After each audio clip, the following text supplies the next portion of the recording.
Story 1. Parents sold our house when I turned 18, leaving me homeless so they could travel. 5 years later, Mom shows up crying because Dad cheated. I laughed in her face and shut the door. I, 23M, lost my home and was cut off by my parents when I was 18 almost 5 years ago. Right from my childhood, I had a very troubled relationship with my parents, and I could tell that I was not somebody who was wanted. Whenever I was little, I would try to get them to love me and gain their affections, but when I realized that it was pointless, I stopped trying and started minding my own business instead. I think that change started taking place around the time of middle school or high school. By high school, I would only ever speak to my parents when I needed something and wouldn't bother them otherwise. It was not that I did not want a relationship with them.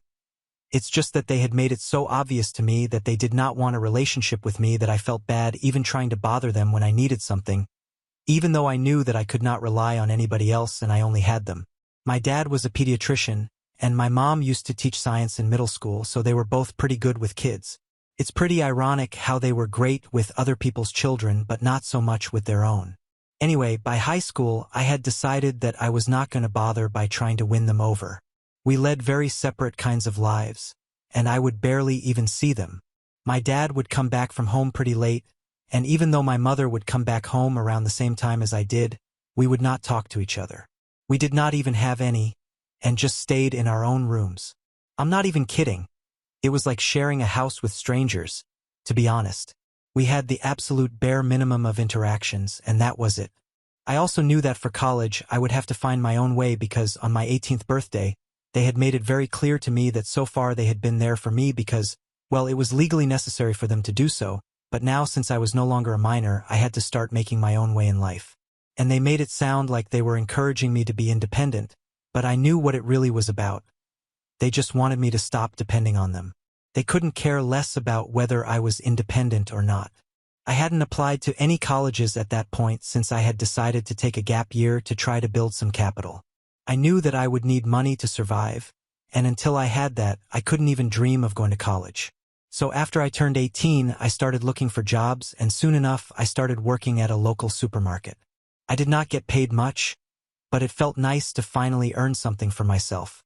Unfortunately, my happiness was short-lived since just a couple of weeks after I got that job, I had a new set of worries to think about. Shortly after I got the job, my parents announced to me that they were selling the house and I needed to start looking for a place. I had no idea what was going on the day that they told me, and when I asked them why they were selling the house, they told me that they planned on quitting their jobs and traveling around the country with the money that they got. They told me that apparently they had been saving for something like this their entire life, and now since I had a job and I was old enough to live on my own, they did not have any responsibilities to worry about.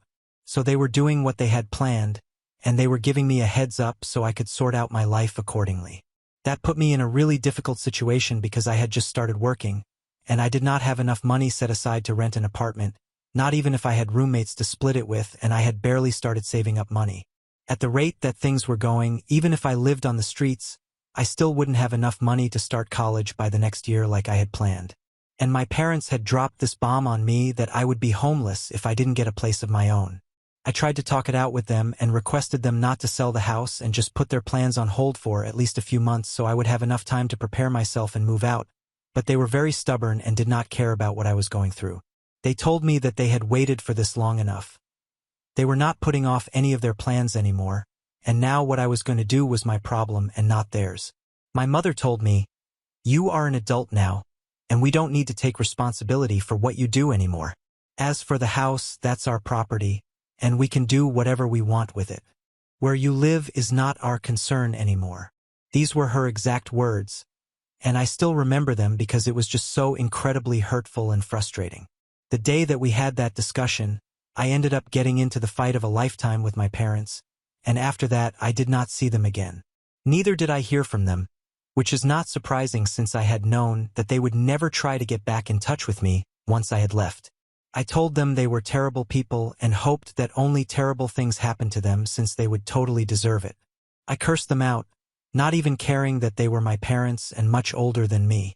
I just didn't care anymore since they were screwing me over without caring about what was going to become of me either. The problem was that even though I had left the house in a huff, I realized afterward that I had literally nowhere else to go. I did not have any family members who would be willing to take me in since my parents hadn't exactly kept in touch with their families. Both my parents lived away from their respective families, and since they had never bothered to attend most family events and usually didn't even go home for the holidays, I did not have a strong relationship with anybody from my family either. I barely knew anyone, so it would be foolish of me to expect them to take me in, and I wouldn't be able to reach them either since we lived in a different state. I did have a few friends from school, but they were all away at college at the time that I left my house, and I didn't want to bother them or their parents because that would be pretty awkward. So I decided to take a leap of faith, and I called a coworker of mine who is now my wife. It's a crazy string of events, but I'm glad that I decided to reach out to her that day.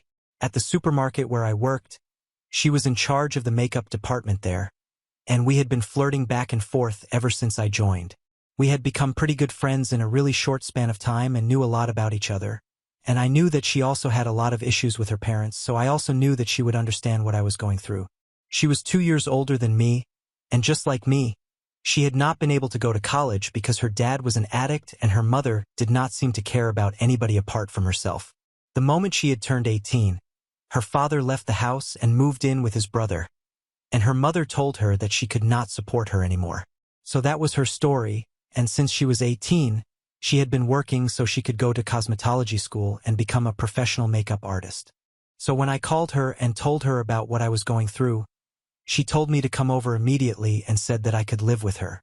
I was and still am incredibly grateful for what she did for me that day. I don't think I would have survived on my own since it was pretty cold that time of the year, and I had nobody else who was going to help me out. Even though her apartment was pretty small and she was getting by on her own with a lot of hard work, she still chose to help me out, and that speaks volumes about the kind of person that she is. Anyway, she let me live with her, and for the first few months I did not pay rent because I'm still trying to save up money. I did contribute to the groceries and other bills, and after I had saved enough, I started contributing to the rent as well. Before we knew it, we had gone from friends to people who couldn't live without each other.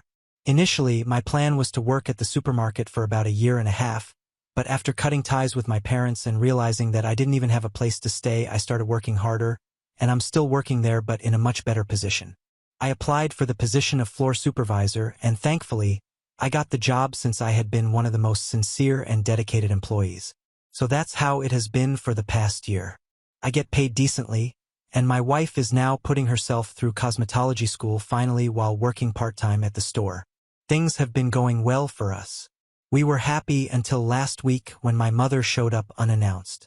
I don't know how she found me since I have not been in touch with her for the past 5 years, but as soon as she saw me when I opened the door, she gave me a giant hug before I was even prepared for what was happening.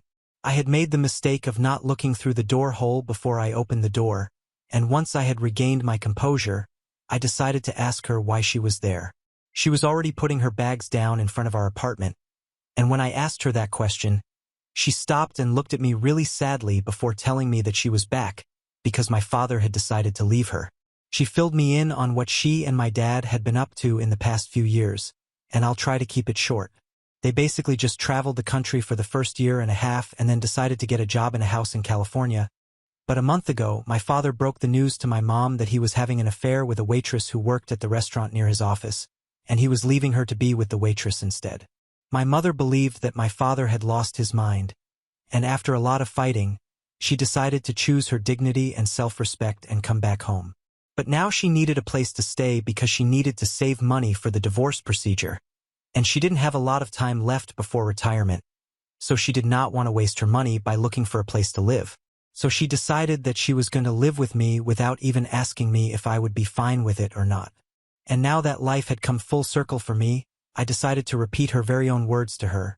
The thing that she had said to me about how I was an adult now and they were not going to take responsibility for me anymore and how it was their house so they could sell it and do whatever they wanted with it.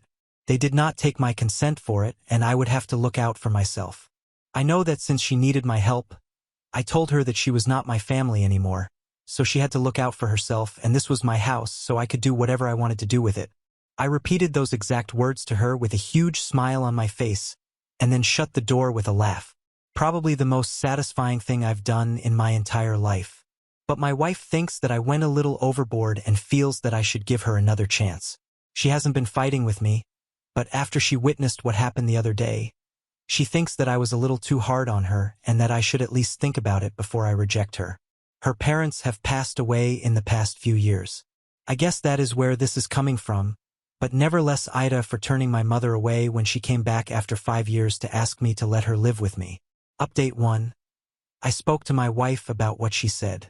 We have not been fighting about what happened, but she was definitely a little put off, and I could sense that she was not exactly happy about what I had done. However, she knew that this was my personal issue with my mother, and I could choose to deal with it in whatever way that I wanted to.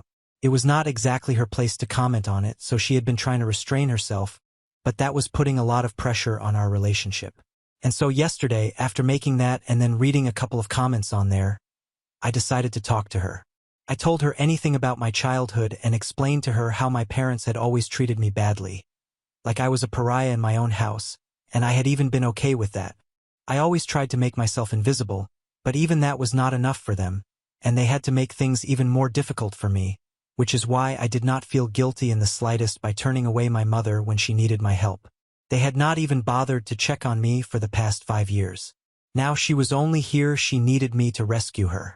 I explained my situation to her even though she knew most of what happened. She then apologized to me for reacting that way, and just as I had suspected, she told me that she was just having a rough time because she had lost both her parents in the past few years, her dad to addiction and her mother to a heart attack, so she was feeling kind of touchy about this and she misjudged my intention. But it's all fine between us now, so I'm glad that we talked it out. My mother, in the meantime, has been a total nightmare to deal with. I don't understand why, but she has gotten it into her head that harassing me through social media will somehow make me more inclined to open up my home to her. She had a very easy solution, just to apologize to me and hope for the best. But being the narcissistic that she is, she decided that she was going to do everything wrong and see how that works out for her. She started posting about how her son and her husband were treating her with unprecedented cruelty and stage of her life, and she regretted investing so much time in both of us. She accused me of being just like my father and abandoning her when she needed it the most, not even bothering to mention how she had literally the same to me, if not worse. She has created a fake profile and has been tagging me, my wife, and all of our friends and family in her posts. I don't even know how she knows so much about my life, like who I am married to and where I live, and it's kind of creepy now because I don't remember telling her about any of this, and none of this information is public. My wife and I have private accounts on social media, so I don't know how she's getting any of this info. Everybody I know who has been tagged in those posts is trying to report that account and get it taken down, but we know that as soon as that account gets taken down, she will just create another one. I honestly don't want to report her to the police because it's just a lot of hassle, and both my wife and I are too busy for that right now. But if this goes on any longer, we will not be left with any other option but to do that. So I honestly don't know what to do right now. It's just really frustrating and annoying more than anything else. I just wish my dad would take her back or something so we would not have to deal with this nonsense. So far, it's just been annoying, and I hope that it stays that way because I don't want any real-world impact of this. Update 2. So it has been 2 weeks now, and my wife and I are still dealing with the repercussions of saying no to my mother. After the posts, she started escalating things to a new level. She started showing up at my store and would keep giving me nasty looks throughout the time that she spent there. Usually, she kept showing up around noon and would spend about an hour and a half at the store, constantly looking at me angrily, but I did not care about it, and I tried my best to ignore her altogether because that was the best way of dealing with her. I did not pay any attention to her for a week. And yesterday, I guess she finally realized that there was no point in trying to intimidate me like that. Once again, she did the absolute opposite of what would get her in my good books. Once again, yesterday, she did not show up at the store, and I was kind of relieved because I thought that she was finally letting this wouldn't bother me again. When I left the store after my shift was done, she was waiting near my car. She did not look angry, surprisingly, just upset, and I felt kind of bad for her because she looked much worse than when she had shown up at first. I don't even know where she is staying for now because, as far as I know, she cut ties with most of her friends here when she left, and if she's trying to save money, a hotel would probably be too expensive for her anyway. But I did not ask her because it's none of my concern. Anyway, once I got near my car, I tried to ignore her and get in, but she stood in my way till the very last moment and kept telling me that she needed to talk to me. Finally, I gave it after 5 minutes, and I asked her what exactly was it that she had to say to me now, after all the nonsensical things that she had done. So she started crying, and I was not even talking calmly or quietly. I was talking full-blown wailing. She literally burst into tears when I asked her and couldn't even bring herself to talk. So at that point, I started getting a little concerned. I don't like my parents. I really don't like my mother, but I am still a human being, and I knew that she was hurting. There is no other explanation for the way she was behaving. So I tried to calm her down and told her to sit in my car with me so she could compose herself, and then we could talk. Had it not been for her little outburst, I probably would not have asked her to sit in my car and talk to me. I think that was necessary for me to mention after the last update that lots of people have called me very unwelcome names just for being human, so I'm just making it clear. The reason that I have not contacted the police or a lawyer yet is purely out of humanity, and also because there are a few practical reasons. It's a lot of trouble, effort, and money. Not everybody has that kind of time and cash to spare, so that's why I haven't gotten into any of that. Anyway, once she was in the car, it took her a while to calm down. But then she finally started telling me that ever since they had moved to California, my father had been acting really weird, and when she found out about the affair, she was shattered. She had only come back because she couldn't bear to be in the same place as him anymore since it reminded him of how much he had hurt her. And she was relying on me to help her out because, truth be told, she didn't even have any money. She had to borrow money from a few of her friends in California to even make the trip here. She had quit her job several years ago when she started traveling with my father, and then she had never worked again. When they were in California, she did not have a job, so she had been a stay-at-home wife and had been counting on my father for money. But now that their marriage was over, she did not have anybody to go to. She hadn't bothered to keep in touch with any of her friends back here, and neither did any of her family members care about her. So I was the only person she could count on. She sounded pretty desperate, but I was just mostly disappointed. After hearing her out, I told her that the most that I could do for her was give her some money for her expenses. But that was it. Under no circumstances was I ever going to agree to let her stay in my house with me. I did not trust her enough for that, and after everything that she had put me through, she had no reasonable right to expect such things from me either. When I said that, she got really mad at me and told me that she didn't even want my help anymore. Then she got out of the car and slammed the door shut with more force than what it required to make sure that I knew that she was upset, and then she walked away. Today when I went to work, she did not show up even once, and I'm beginning to think that she has finally received the message and is going to stay away from us now. Or at least I hope that's the case because I'm really exhausted, and I don't want to deal with this anymore. Update 3. My mother has not tried to contact me for almost a month now, and I think she has finally left.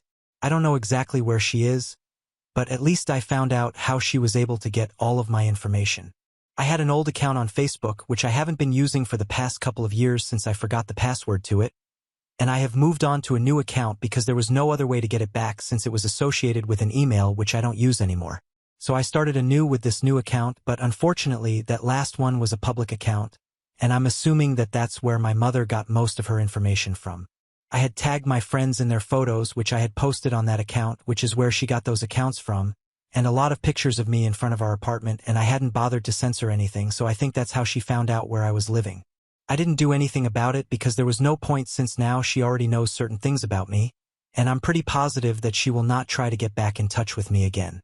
She has tried her hand at it and has realized that it is pointless, so she will not waste any more time here. I don't know what she is up to now because I haven't talked to her in quite some time, and I really want to keep it that way. I don't want her to reach out to me at all. Do I hope that she's doing okay? Yes, of course I do. I am still a human being above all else, and my personal grudges against her aside, I don't want anything bad to happen to her, but I don't want her anywhere around me is what I mean. A few of her friends had reached out to me a couple of weeks ago, and they told me that after I had turned her down, she had reached out to them to ask for help, but they had not responded to her either, and there was no reason for them to do so either because she had snubbed them for so many years when it was they who were trying to talk to her and keep in touch. So now, when she needs them, they don't really need to step up as her friends. They told me that she had been living in a motel a little out of town for the past few weeks, that she had been here since she had mentioned it in her messages, but now she had blocked all of them, so they were assuming that she was gone now and did not need their help anymore. Let's see what happens now because I know for a fact that she will definitely try to reach out again when the divorce procedure actually starts. Update 4. So big news here. It has been almost a year since I last spoke to my mother. I was actually pretty surprised that so many months had passed, and she did not try to talk to us because, as far as I was concerned, I thought that she was getting a divorce, and since, as she claimed, she did not have any money, I was really confused as to how she was going to pay for the lawyer. But then recently, I heard from a few of my family members that apparently she and my father were back together again. I was really shocked because my mother had been really torn up about how my father had betrayed her the last time that we met, and now all of a sudden, they were back together. That just didn't make any sense to me. I had met a few relatives at a cousin's wedding, which is how I got to know this. My parents, like usual, did not attend, but I really wanted to know how exactly they had gotten back together, so I decided to speak to some of my aunts. Even though I'm not very close to them, I really wanted to get to know more of this gossip, and they were really good at this, so they told me exactly what had happened.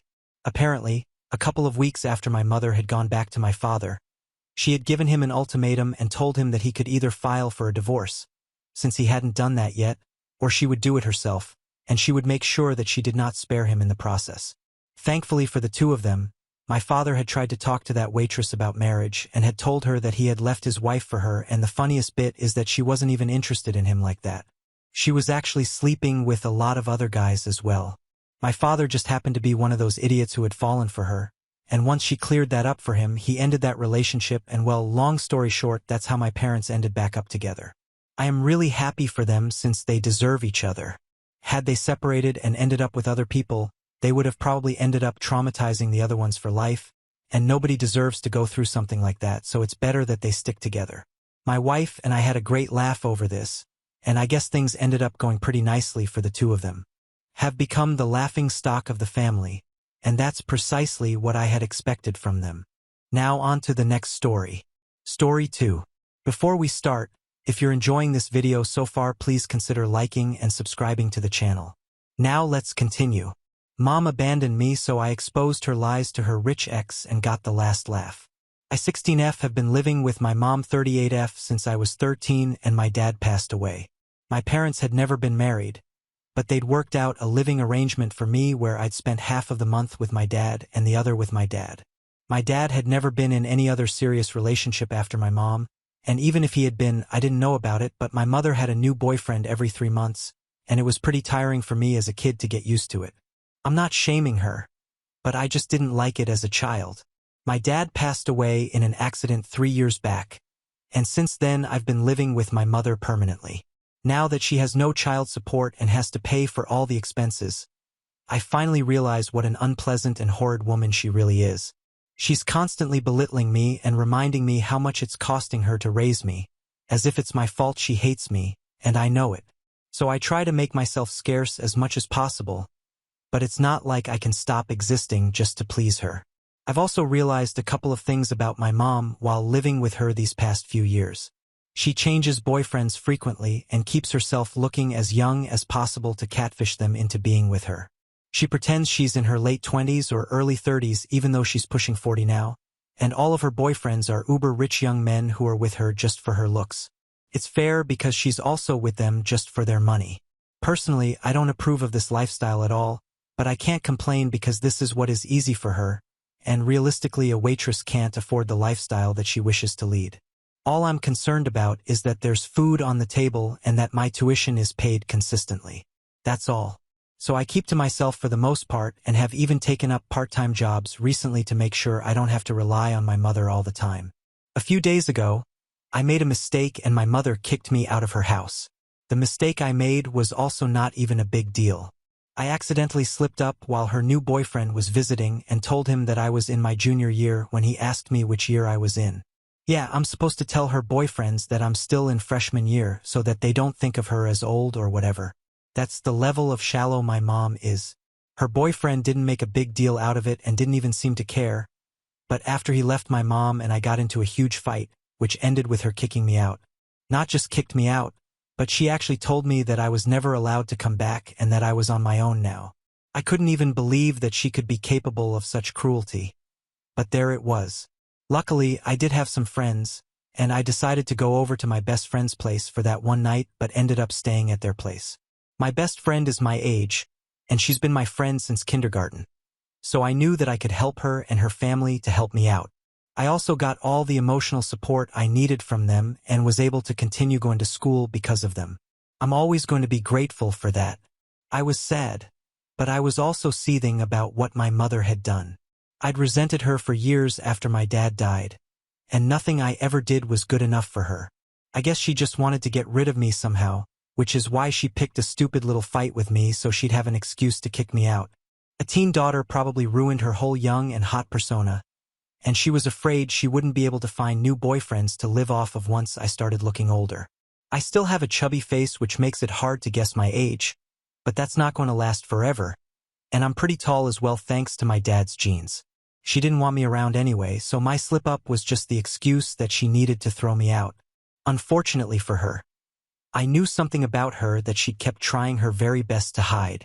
Her last boyfriend was the only one who'd lasted more than 5 months, and they seemed to be getting pretty serious. She'd been lying to him about her age as well, but he either didn't realize it or he didn't care, and the guy was head over heels in love with her. Even though I could see it, he was pretty nice to me as well, and I so wished I could tell him to make a run for it so he could escape my mother because he seemed like a genuinely good guy. He must have been around 25 or 27, not older than that, and he was seriously loaded, which wasn't a surprise since my mom only went after rich guys. He was the heir to a company, I think. I thought my mom even planned on marrying him, but they broke up very abruptly, and I didn't find out the reason until recently when I was going through my mother's messages. We share a laptop, so I often do check out what my mom's been up to. Yes, I'm well aware that that's an invasion of her privacy, but I really don't care. I get bored sometimes and like to remind myself from time to time what a horrible person my mother really is. Luckily, she treats her younger sister like her personal diary and tells her every little detail. They're both the same vapid gold diggers, so she enjoys it too. So a few weeks ago, I was going through her texts and started reading about why exactly she and her ex had broken up. She mentioned that she'd taken 10 grand from her boyfriend to buy herself a new wardrobe and makeup, but she told him that the reason she needed 10 grand was because apparently I'd been in an accident and had to be operated on. She then refused to meet him for several weeks and started avoiding him, saying that she wanted to spend time with me and help me heal. Then she broke up with him when he started saying that he wanted to see me. She claimed that he was overwhelming her and she needed her space, which is how she got rid of him. These are her words, not mine. I felt furious when I read all of that because her ex was such a good guy, and this is how she treated him. Not only had she taken a crap load of money from him just to buy herself expensive new clothes and makeup, but she'd also lied to him and hadn't even bothered to give him a proper explanation for the breakup. I felt horrible and had half a mind to go and tell him about it, but I was afraid that my mother would find out somehow and would kick me out since she's always looking for an excuse to get rid of me. But now that I was out anyway, I didn't have anything to lose. So 2 days ago, I decided to head over to her ex-boyfriend's house after school and spill the beans on what my mother had done. I even had proof since I'd taken several pictures of her chats back when I found out, not knowing that I'd need to use it someday. I knew his address because I'd been to his place twice with my mother, so it wasn't difficult to find him. When he saw me at his door, he looked really confused but let me in nevertheless. I guess he was curious even though it seemed like he was doing well and had probably moved on. After a bit of small talk, I told him all about what I knew and even showed him the chats. I didn't know what he was going to do about this, but I'd hoped that he'd at least confront my mother. But at the time he only thanked me for everything in a really quiet voice and said that he'd think about what to do. I was a little disheartened because I thought my mom would get off scot-free once more and went back home feeling like this was a huge waste of my time and energy. But today, I received several frantic calls from my neighbors saying that her ex-boyfriend had shown up at her house with the police and she'd just been placed under arrest. I was really shocked because I didn't think that he'd actually do anything since he seemed like he'd given up. I guess I was wrong. My neighbors told me that my mom had told them to inform me and expected me to come down to the police station and help sort things out. But I'm not really interested in doing that, so I hung up. This is exactly what I wanted, and I don't feel sorry for her in the slightest. I did it for helping my mother's ex-boyfriend get her arrested after she banned me from the house for one mistake. Update 1.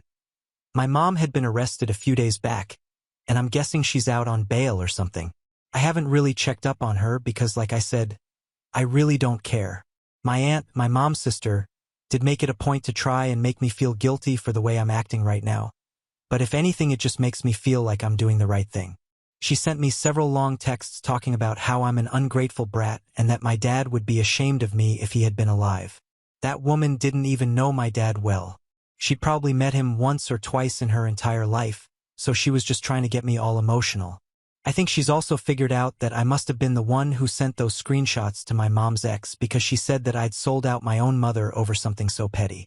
I don't think literally kicking me to the curb just because I told her new BF my real age is not something petty. I don't know what she's going to get out of this anyway. I think they should focus on fighting my mom's case because I'm pretty sure that her ex is going to take her to court, or else he wouldn't have gotten the police involved at all. That's just my guess. But I really do hope that he does and my mom's life is ruined. Yeah, I'm a horrible person for wishing that on my own mother, but I don't think what she's done to me and the way she's treated me is fair either. So she deserves this. She deserves nothing but hatred. I'm just glad that all her sins are catching up to her, and now she'll have to pay for it all in the literal sense. Update 2. I can't believe that I even let so many things slide just because I needed to live with her. In a way, I'm glad that she decided to kick me out because my best friend's parents are actually thinking about adopting me.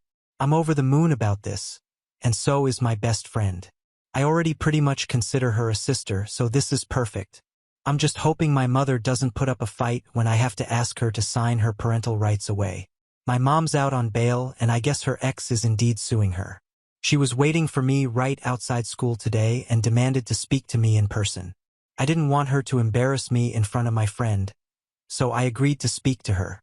She immediately started saying all the crap that her sister had been saying to me, accusing me of being ungrateful and selfish, and then she said that she wanted me to tell her ex that I'd made up that whole story, and that those screenshots had been photoshopped by me to get her in trouble. She even suggested that I take some pictures of myself with my arm in a sling, so she could convince him that the accident had really happened. I was speechless that she still had the audacity to demand that I lie and cover up for her after she'd ruthlessly kicked me out of her house. She didn't deserve my sympathy in the slightest, and I honestly thought that getting embarrassed at school would have been better than speaking to her. I shouldn't have talked to her at all, but what's done was done.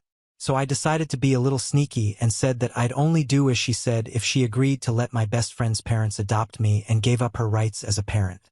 Just as I thought, she agreed to it without missing a beat and even seemed happy about it. I felt a little upset that she was so thrilled to finally get rid of me, but honestly, I'd seen this coming. I knew this was going to happen someday or the other. I'd always known that my mother hated me, and even before my dad passed away, she'd only wanted me to stay with her so that she could continue taking child support from my dad. I'd always tried to win her approval so that she'd love me, but all she cared about was her boyfriends and her looks. It frustrated me to know, and as a kid and still does. She shouldn't have chosen to have me at all if she didn't feel ready to become a mother, which she clearly isn't. She didn't want to be a mom back then, and she still doesn't, which is pretty obvious as you guys can all conclude from whatever I've shared here. I'm just happy that now at least I'll have a family who's genuinely happy to have me. They've always treated me like one of their own, and I know they'll be thrilled to adopt me. My best friend's dad is one of the best family lawyers I'm aware of as well, so I know the process will be easy and quick too. Update 3. Hey there. I've been living with my best friend and her family for a while now, and honestly, it feels as if I'm in a movie. I had no idea this was what family was supposed to feel like. The comfort and love they've showered me with is beyond compare. My dad, while he was alive, would always go out of his way to remind me that I was loved every time I came back from my mother's place because I think he could sense that something was off, even though I always made sure that I didn't let it show back then.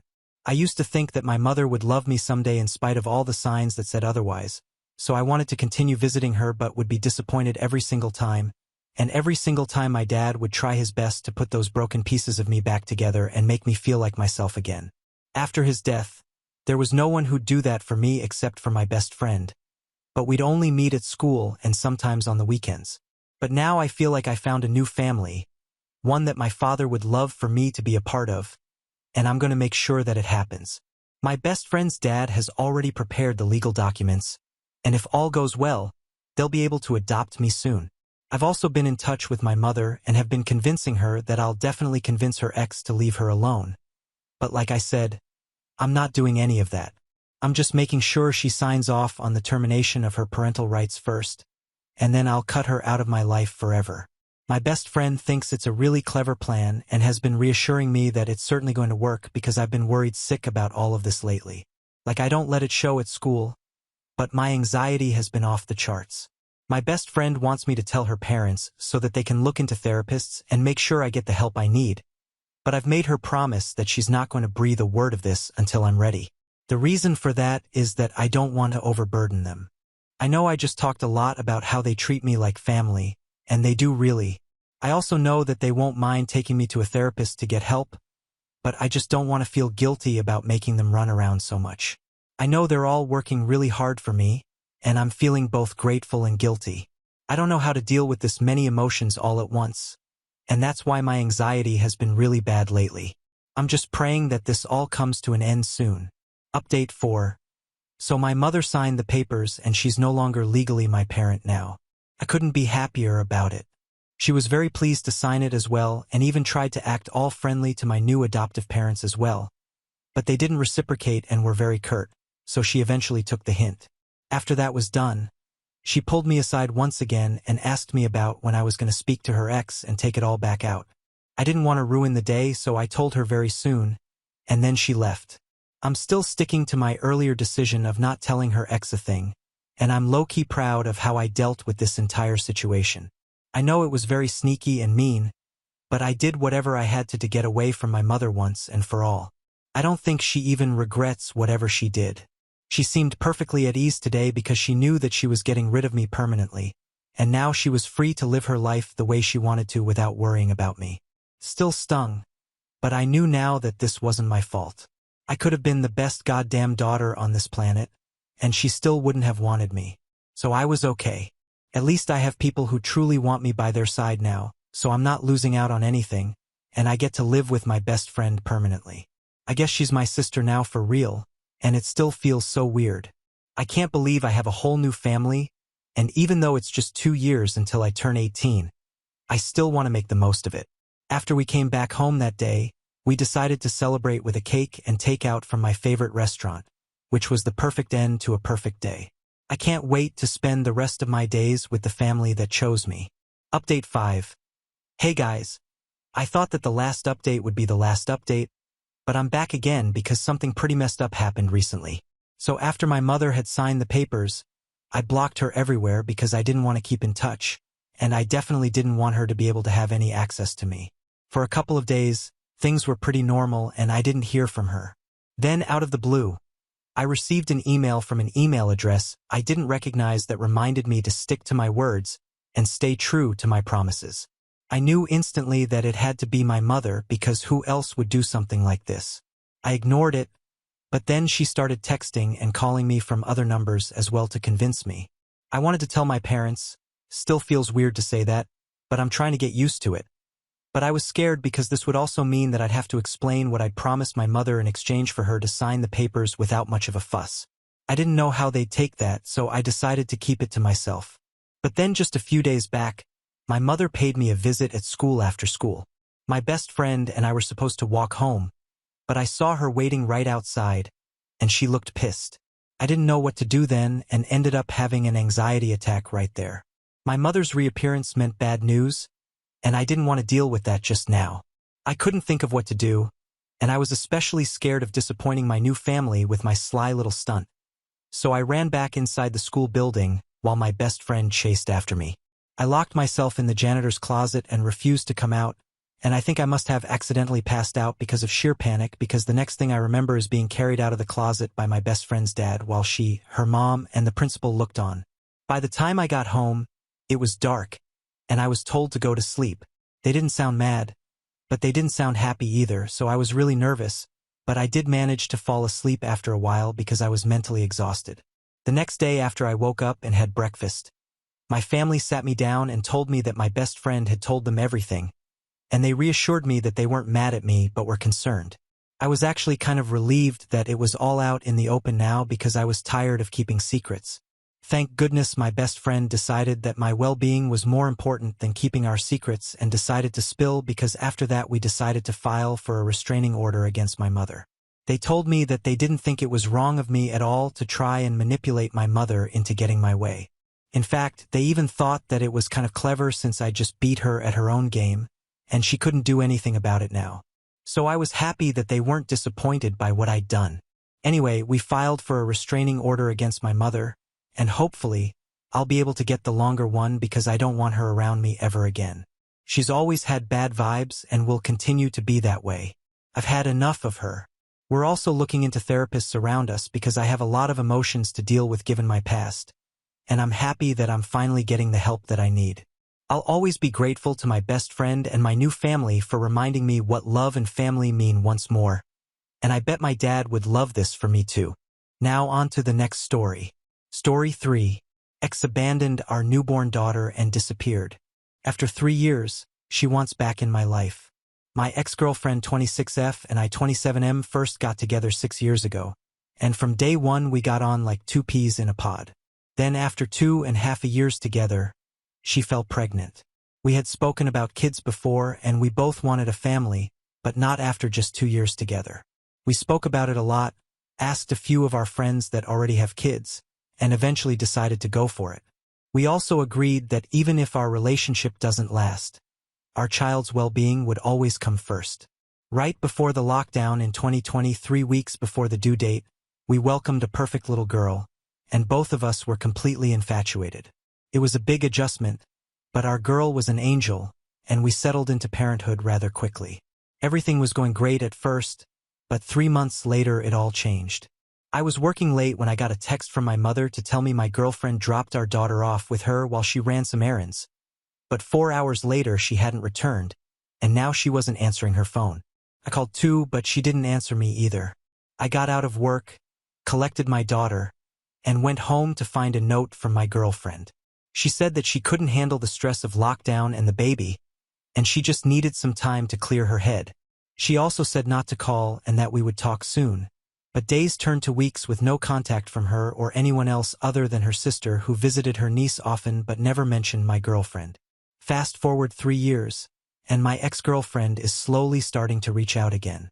It was slow at first, liking photos of our girl on Instagram and the comment, but that was it until last week. She sent me a text saying that she had seen how well our daughter and I are doing and asking if we could meet up. I was reluctant, but we agreed before our daughter was born that her well-being is what mattered the most. So reluctantly I agreed to meet for a coffee so she can see our girl, but I'm having second thoughts.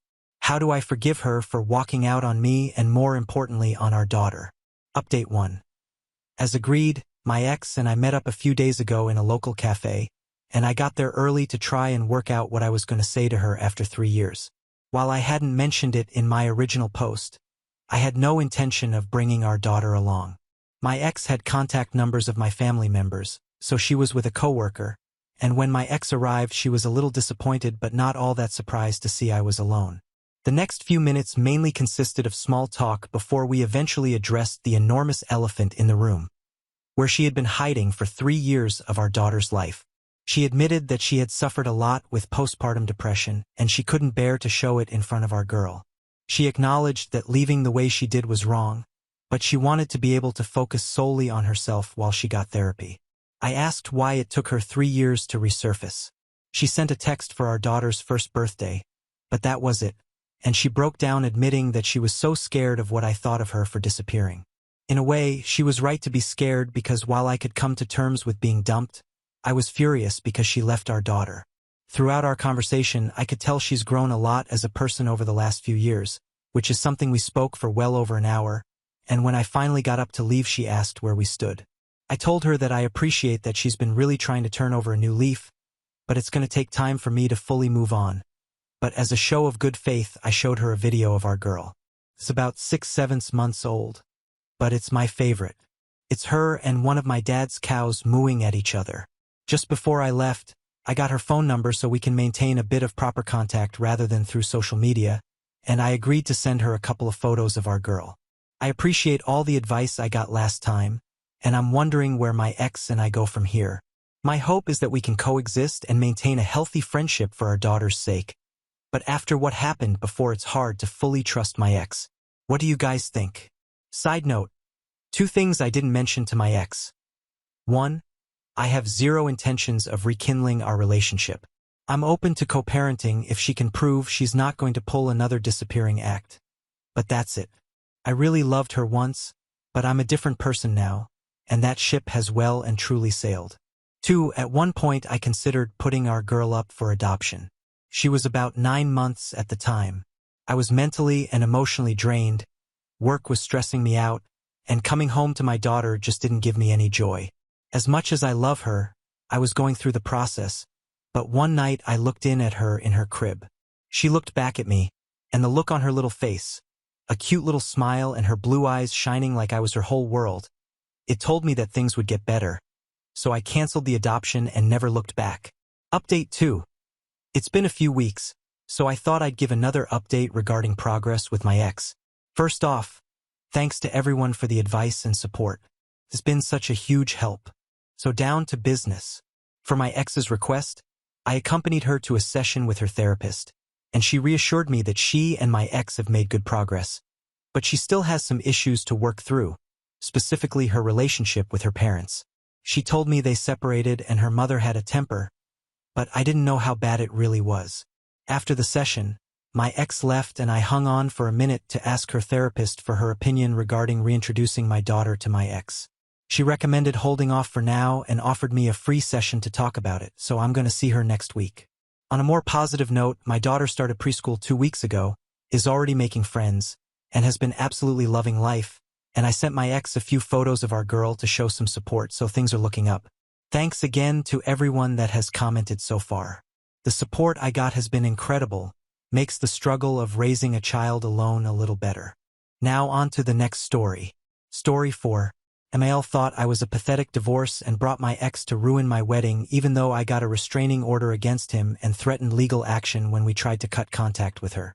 I 38F found love again with my wonderful husband 34M after a horrible 10-year-long relationship with my ex that ended in a lot of pain and heartbreak for me.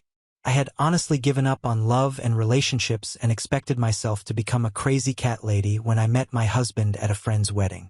He was a friend of the groom. We met at the open bar and started talking, and that was it. We were basically stuck to each other for the whole evening. It was like some rom-com, and at the end of the night, when we finally said goodbye after exchanging numbers, I felt butterflies in my stomach after ages. We met again the very next day, and the rest is history. It has been almost 2 years since my friend's wedding, and every day with him has been a fairy tale. He proposed to me on our first anniversary, and in the last 6 months, we planned our wedding and got married. My relationship is perfect for me, but there has always been one little or not so little problem, and by that I mean my mother-in-law, Mal. My relationship with my mother-in-law, Mal, was rocky from day one. When I first met her, I could sense the disapproval radiating from her. It wasn't subtle either. She made it abundantly clear that she thought I wasn't good enough for her son. My husband is an only child and his father passed away when he was just 16, so ever since then, it has just been him and his mother. Naturally, she is extremely protective of him and wants him to have the best things in life, and clearly, she didn't think that I was good enough. She had a problem with the fact that I am older than her son. She did not like the fact that I was divorced. At first, she didn't know that I was in an abusive relationship because that is something really personal to me and I don't like talking about it to most people. According to her, divorced women cannot be trusted, and I was someone who couldn't possibly measure up to her standards. At first, I tried to brush off her comments, telling myself that she was just being protective of her son. But as time went on, her dislike for me only seemed to grow. Every family gathering became a battleground, with my Mal taking every opportunity to belittle me and undermine my relationship with my husband. Despite her constant negativity, I tried my best to keep the peace. After all, I loved my husband more than anything, and I didn't want to cause any unnecessary tension between him and his mother. But deep down, her words cut me to the core, and I couldn't shake the feeling that I would never truly be accepted by her. My husband has always been fiercely on my side. He has gotten into countless arguments in my defense and has threatened to cut her off if she doesn't improve her behavior towards him. But it has always been an endless, repetitive cycle. My ML makes a snarky comment or gives me the cold shoulder. My husband notices and speaks up. An argument follows, and after maybe a couple of days of silent treatment, my MIL apologizes and is nice to me for a few weeks. It has been mentally exhausting, but my husband feels responsible for his mother, and I understood that she would always be a part of my life. Unfortunately, things got worse when he proposed to me. I guess she was hoping this was a random fling and that we would break up sooner or later.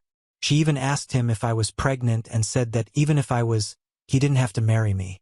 This is very unlike her because she is a traditional person who would never say something like this ordinarily.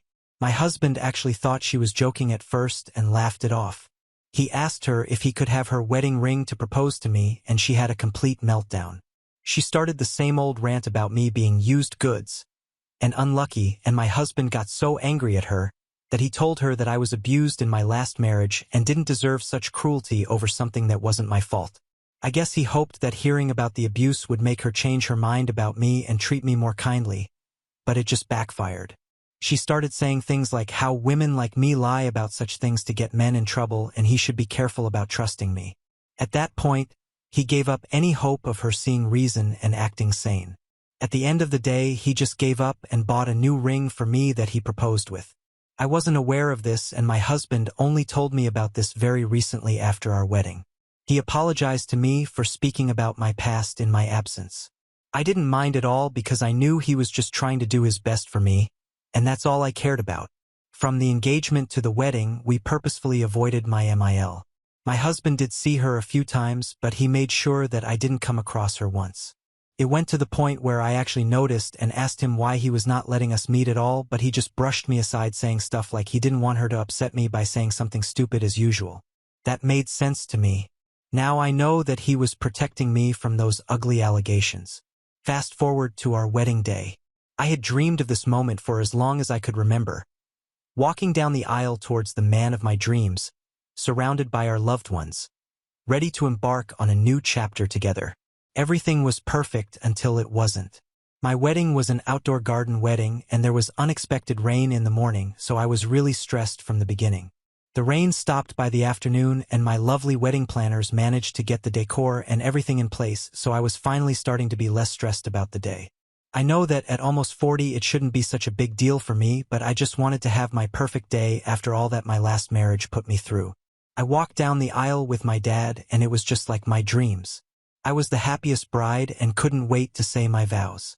As I stood at the altar, my heart pounding with excitement and nerves, and we were just about to say our vows, I heard a very shocked, "Oh my God," from behind me. It was my maid of honor, Elena, who has been my closest friend for as long as I can remember. The moment I heard her, I could feel my stomach drop because I knew that something must be terribly wrong for her to interrupt the ceremony like that. I turned towards and saw her glaring towards the guests, so I turned around to see what she was looking at. I don't think I can ever prepare myself for what I saw. It was my ML making her grand entrance with an incredibly smug look on her face. She was with a man and was wearing an off-white lace dress. For a moment, I thought that the white dress was what made Elena gasp like that, and I almost laughed because it was typical of her to pull a stunt like that, and it didn't even bother me. I was about to just turn around and resume the ceremony, but then I saw it. It wasn't my ML's horribly timed entrance and her white dress that got that reaction. It was the person she was with. To my horror, she was accompanied by none other than Joseph, as in my abusive ex-husband Joseph, the man who had made my life a living hell for years. I felt like I had been punched in the gut. It took me a very long time to get back to my normal life and fight the consequences of that marriage. Even now, when I think about how I survived all those years, I feel sick, and it was my wedding day.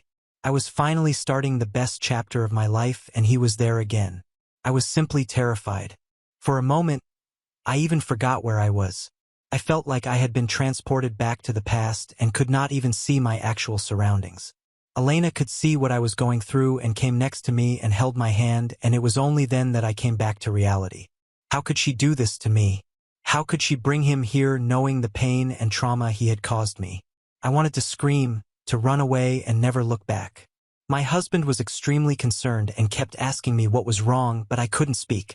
In my confusion, I realized that even though he knew everything about my ex and my first marriage, He didn't know what Joseph actually looked like, but I was in no state to speak and just kept staring at my email blankly.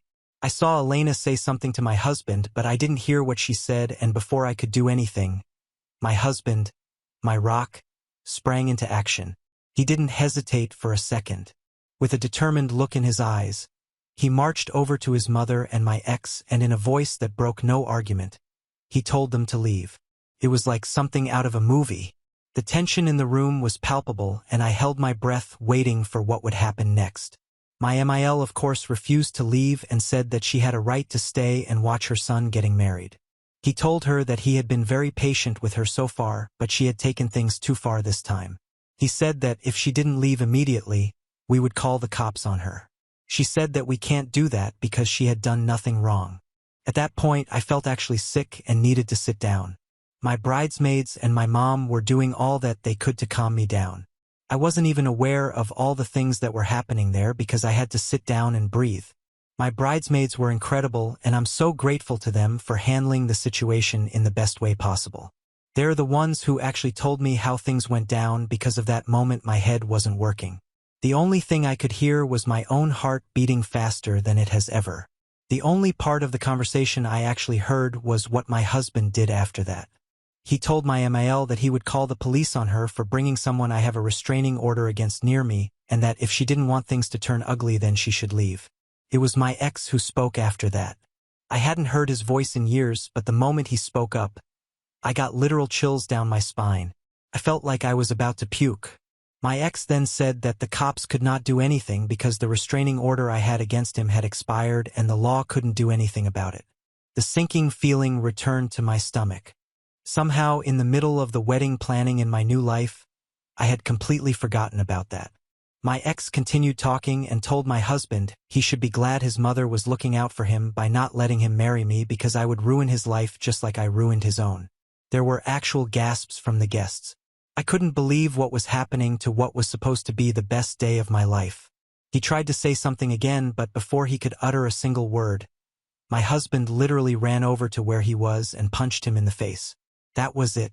The whole ceremony just turned into utter chaos. My ex tried to hit my husband back, and our groomsmen had to step in to defuse the situation. A lot of pushing around and shouting eventually resulted in my ex literally being thrown out of the venue. By that time, someone had called security as well. My ex did not come back, but my MIL was still there. At that point, it had been almost an hour since this whole drama started. In my head, I had accepted that my wedding was over and I wasn't getting married that day. I was at a stage where I wasn't even feeling sad. I was just numb. My bridesmaids had taken me inside and I was sitting in the dressing room alone because I had sent everyone away to get some breathing space. I was wondering what to do now when I heard a knock on the door and saw it was my husband. He asked me if he could come in, and of course I said yes. He sat down and apologized to me for everything that happened. He said that he should have been firmer with his mom from the very beginning and not let things come this far in the first place, and he asked me to forgive him. I couldn't believe this man. I was there blaming myself for everything that happened, and here he was asking for forgiveness. I broke down and we both started crying. After I was more stable, I told him that he had nothing to apologize for. We just sat in silence for a while holding hands. After a while, he told me that he had asked the guests to leave and only our wedding party was there, and although it is not how we hoped things would be, he would want nothing more than to get married to me. I wasn't sure I could walk down the aisle again after what had happened, but looking at his hopeful face, I just couldn't say no. So I walked down the aisle to my best friend and biggest supporter, and this time we said our vows looking into each other's eyes without any interruptions and got married with only our closest friends as witnesses. After the ceremony, we danced and had a little intimate reception and donated all the leftover food. We came back to our home as man and wife for the first time, and all the bad things that happened to me seemed like a distant nightmare. We went on our honeymoon and didn't talk about the ceremony or my MIL once. I tried to bring it up a few times, but my husband would not let me, saying that we shouldn't talk about such things during such happy times because they had already tried to sabotage our happiness once. I was curious but agreed with him. But throughout the honeymoon, he was acting kind of suspicious. Nothing major, but he took a lot of phone calls, and every time I would ask him who it was, he said work. This was unusual because his workplace has been really good with not bothering him on our vacations. We have gone on multiple trips before this. I asked him if there was any trouble, but he brushed me off saying they're just busy, and so he needed to help out a bit to make it easier. It still seemed weird to me, but I trusted him completely and focused on enjoying our time together. Our honeymoon was 2 weeks long, and we got back a few days ago, and I just couldn't control my curiosity again. Yesterday, I overheard my husband talk to someone on the phone, and he sounded really agitated, so I asked him who it was, and if everything was all right. He tried to brush it off at first, saying that it's just work stuff and I didn't have to worry about it, but I knew that he was hiding something and wouldn't quit bugging him before he told me what was going on. So that is how I found out that ever since the disaster on our wedding day, my husband has been secretly fighting a whole battle with my ML, trying to get her to leave us alone. I have already mentioned that we have had many arguments in the past where he has intervened on my behalf, but that failed to actually make my ML listen, so he decided to take things a step further this time and do something that made it clear that he is serious about not wanting her in our lives anymore. Apparently, he had told my ML at the wedding itself that she would never see him again, but she didn't take him seriously, of course, and kept calling him during our honeymoon until he had to literally block her from everything. But that didn't work either, because she kept calling his work every day to ask if he was there because he wasn't speaking to her. She pretended to be sick and said it was urgent, which made the receptionist at his job worriedly reach out to him, even though he was on vacation. My husband knew that this was all just her creating drama to get his attention. She had faked being sick to get him to break no contact in the past as well, but this was the first time she had tried to get his work involved. My husband obviously didn't want his coworkers to find out about these things, so he had to unblock her and reach out. She was hysterical as expected and told him that she was extremely sick and needed him to come to her immediately. My husband told her that he didn't owe her anything and never planned on seeing her again, but if she was actually sick then he could arrange for a nurse to stay with her for the time being, but he knew that there would be no need for this because there was no way she was actually sick. She threw another fit at that and said that she didn't want a stranger living with her when her own son was alive and well enough to do so. Let me just remind you all that she was fully aware that we were on our honeymoon. My husband lost his patience at that and said that if she couldn't accept what he was offering then there was nothing else he could do for her, and hung up on her. She wouldn't accept this, of course, and kept calling him relentlessly, but she would not stop calling. Things went to the point where my husband had to tell his secretary not to pick up her calls or take any of her messages anymore. It was around this time I noticed something was going on and confronted him. He was determined not to let her interrupt our honeymoon and upset me any further, so that very next morning he called her and let her know that if she didn't quit her drama she could say goodbye to the idea of ever seeing him again, and told her not to call anymore. He hung up before she could say anything more. That seemed to work for the rest of our honeymoon, and she apparently did not call him again, but of course nothing is as simple as that when it comes to her. She did wait until the honeymoon was over and we were back, and my husband thought that she had finally decided that she would leave us alone. He was wrong, of course. Apparently she has become crazier than usual, and her lawyer reached out to my husband saying that if he does not start responding to her and include her in his life, she would have no choice but to file an elder abuse case against him for neglecting her during a time of serious illness. When he asked what this serious illness was, my MIL's lawyer said that we were causing her mental trauma by cutting her off, which was affecting her blood pressure among other things. I couldn't believe this. Let me just make it clear that my MIL does not have a record of any blood pressure-related illnesses. This is nothing but a plot to make him feel guilty or just create enough of a scene to make him give up on the no-contact thing. I know this, my husband knows this, and my MIL definitely knows this, but of course she would never admit it. The conversation I overheard my husband having yesterday was with his lawyer. Apparently both my MIL's lawyer and my husband's lawyer think that we should figure things out among ourselves instead of getting the courts involved. My husband's lawyer even said that even if we choose to fight this, it will be tedious, and family courts are usually soft on elders, and this would be little more than just a waste of time, so the easiest option seems to be us just sucking it up and my husband apologizing to my MIL and breaking no contact, but he is still extremely upset over what happened at the wedding and doesn't want to just let it go and start over. We both know that this will just make my MIL feel like she can continue to violate our boundaries and do whatever she wants with no consequences. My husband has been beating himself up over this and didn't want to tell me because he knew I would blame myself. He told me that he was okay with taking things to court and that if I didn't want us to be in contact with my MIL, we would never be, no matter what it took, so he has left it to me. I am extremely conflicted and don't know what to do. On one hand, I have not and will never forgive my MIL for what she did at my wedding, and I don't think that I can just go back to pretending nothing ever happened and have her in my life again, but also I feel guilty about what my husband is going through and feel like I am being the cause of all these problems and drama. I have considered just telling him that I am comfortable with him having my MIL in his life, but in my heart I know that I will never feel safe around her again. What for choosing to stay no contact with my MIL even if it means legal and emotional complications for my husband. Update 1. I did not expect such overwhelming support from my little rant. I truly appreciate all the kindness I have received through comments and private messages sent by you guys. I haven't been able to reply to you all, but I am reading everything and it has given me a lot of clarity. Some of you suggested that my husband and I should just take my MIL to court because since there are no actual medical records involved, she can't really prove that my husband and I have been neglecting her or causing her physical distress. I do agree with that and have considered that, but the whole issue here is that I don't want to be involved with lawyers and judges over what is essentially nothing but a tantrum being thrown by a grown woman. I've been talking to my husband and we are considering breaking no contact with my MIL. We have gone over every possible scenario, and at this point I think it would just be simplest if my husband goes back to being in contact with her, although we have decided that even if the two of them are on talking terms it does not mean that I will be as well. I never want to see my MIL again and I have made it clear. My husband agrees and he will make it clear to my MIL that she is not allowed to visit our home or make any contact with me ever. I am not 100% happy with how things have turned out to be, but I guess there is nothing more I can do. The only thing I can say is that at least I won't have to deal with that woman again. I'm trying to be positive and see it as the silver lining in all this drama. Some of you have also asked if I am considering taking any action against my ex. Honestly, I think it is not worth it. I am sure it was my MIL who reached out to him. I still don't know what she was trying to achieve there. Did she really think that my husband would leave me because my ex said I ruined lives? Maybe she was just trying to make me upset enough to back off from the wedding.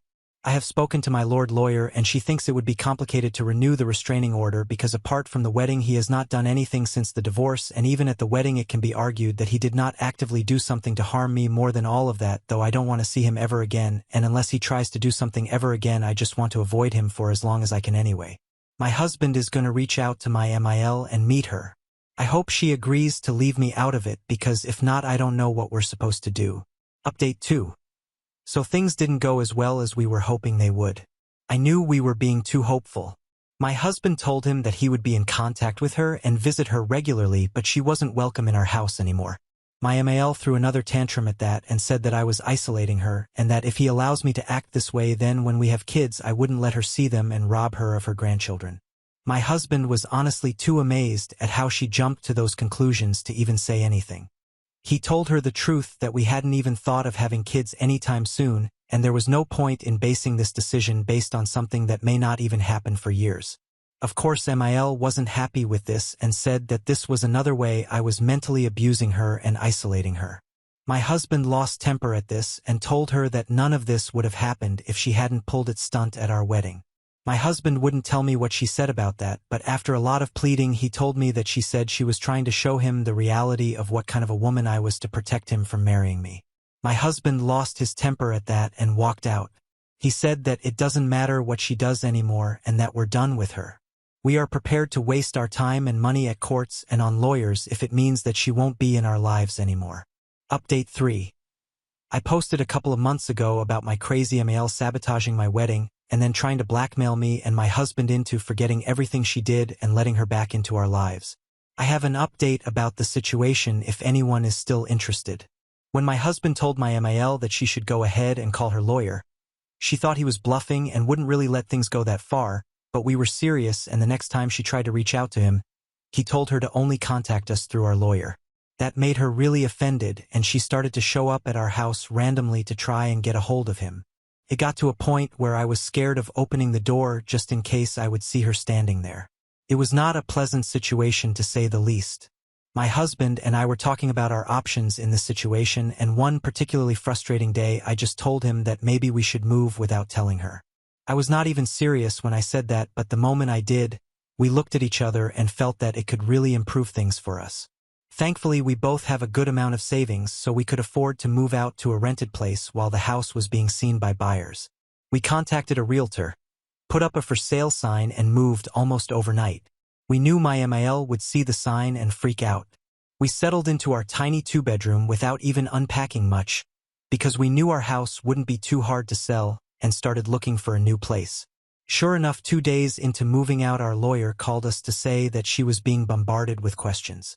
We told her to ignore them and tell my MAL that we would show up for any court dates, but she shouldn't expect to see either of us ever again. A few days into that situation, we were told that she was dropping any cases and wanted my husband to speak to her again. We might consider seeing her someday in the not-so-near future. For now, we're focusing on our marriage and finding a new place to start over. We're thinking of a condo with good building security to keep out any unwanted guests. Now on to the next story. Story 5. My family expects me to forgive my rapist brother after what he did to my fiancée under their own roof. I, 27M, met my fiancée, 25F, almost 7 years ago when we were both studying at college. We met through mutual friends, and about 1 year later we started dating. When she was introduced to my family, everyone was delighted with her, even my mother, who tends to be somewhat reserved with foreigners. Edit. My mother and father are migrants, and since they arrived in the country where we live, they have always stayed close to the local community. So they are generally very reserved with anyone who is not from our community. Sounds racist, but not. It is at this point I must mention my brother, 29M. Before the incident, he was my superhero. I always admired him because he never was intimidated by the local children, and because he was always very protective of me and our sister, 22F. He always reminded us that we should never look down just because someone tried to annoy us, and that we had as much right to live here as anyone. And when I introduced him to my girlfriend, they became good friends. Time passed, and my girlfriend was quite close to my family, especially my siblings. Given the closeness to my family, it was usual for her to hang out with other of my relatives. She would go shopping with my sister and mother, play billiards with me and my cousins, and was at every party my family organized. It was at one of these parties in which me and my family ended up very drunk, to the point that I ended up sleeping on the floor of my parents' living room. When the party ended, my girlfriend was behaving very weird, and when I asked her what was going on, she told me, "I think your brother tried to kiss me." The surprise that she gave me when hearing those words was so great that any effect of the alcohol disappeared, and I asked her to tell me everything that had happened. She told me that several of the guests went to the roof to drink up there, to feel the wind or something like that. Little by little, they all left until in the end, only she and my brother were left up there. They drank a while more, and while they were talking, she noticed that he was staring at her, and out of nowhere, he bent down trying to kiss her, but she was faster and dodged it. The atmosphere became very uncomfortable after that, and she left there. When she finished telling me what happened, I took her to her house, and later I talked to my brother and asked him to clarify the whole story. He basically told me the same story, but from his point of view. He apologized and said that he was so drunk that he wasn't thinking, and that he apologized for doing that. Just remembering that conversation makes my blood boil, because at that moment, I thought that it had only been a minor incident, something that could be solved with dialogue and establishing some limits. I could never think about what was going to happen next. After what happened at that party, the relationship between my brother and I was uncomfortable. We almost never spoke, and when we did, it was as polite as possible, almost as if we were strangers. The only person who knew what had happened, besides the three of us, was my younger sister, because on one occasion when she and my girlfriend were talking, she asked if she knew why my brother and I had become distant, from what she told her the story.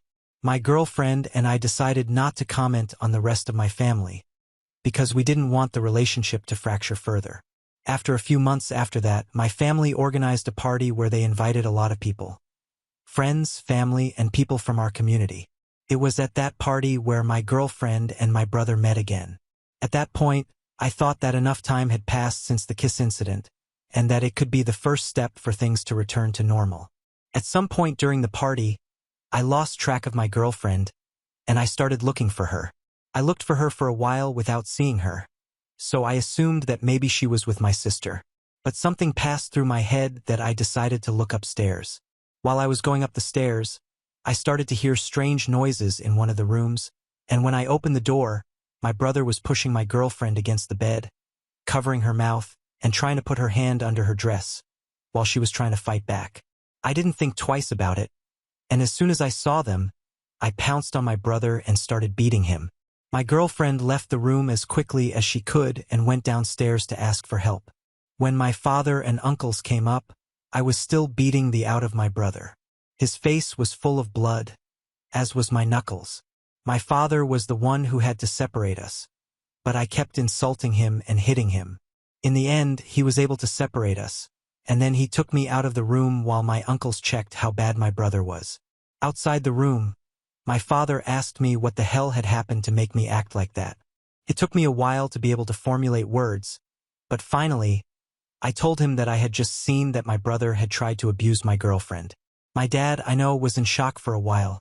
He sat on the floor and put his hand on his forehead and was completely silent for about 10 minutes, until my uncles called him because they were going to take my brother to the hospital. After they took my brother, I went to look for my girlfriend and found her talking to my sister about what just had happened. I said goodbye to my sister and we left. All the way to our house, she couldn't stop crying. She was confused, angry, and by the time we got home, she kept crying until she fell asleep. And that was her routine for a couple of days until little by little she could talk again. In those days, my family kept me informed of my conditioned brother. I had broken his nose and dislocated his jaw. My mother was the one in denial, incredulous that her son was capable of something like that. But I didn't think much about it because in the end, each person reacts differently, and also, to a certain point, I understood why my mom was trying to explain my brother's actions. The last thing I heard from him was that after he left the hospital, everyone turned their backs on him for what he did. They fired him from his work and left town. The following weeks, I cut off almost any contact with the outside world and focused on helping my girlfriend. To say the least, she was handling the situation as best she could. She was still very scared about what had happened and had no energy at all. But after almost a month of being home, she had to go to work. But she returned after a few hours because she told me that she couldn't stop feeling threatened, that she was in danger, and that at any moment someone was going to try to do something bad to her. When she calmed down, I suggested that the best thing to do would be to seek professional help.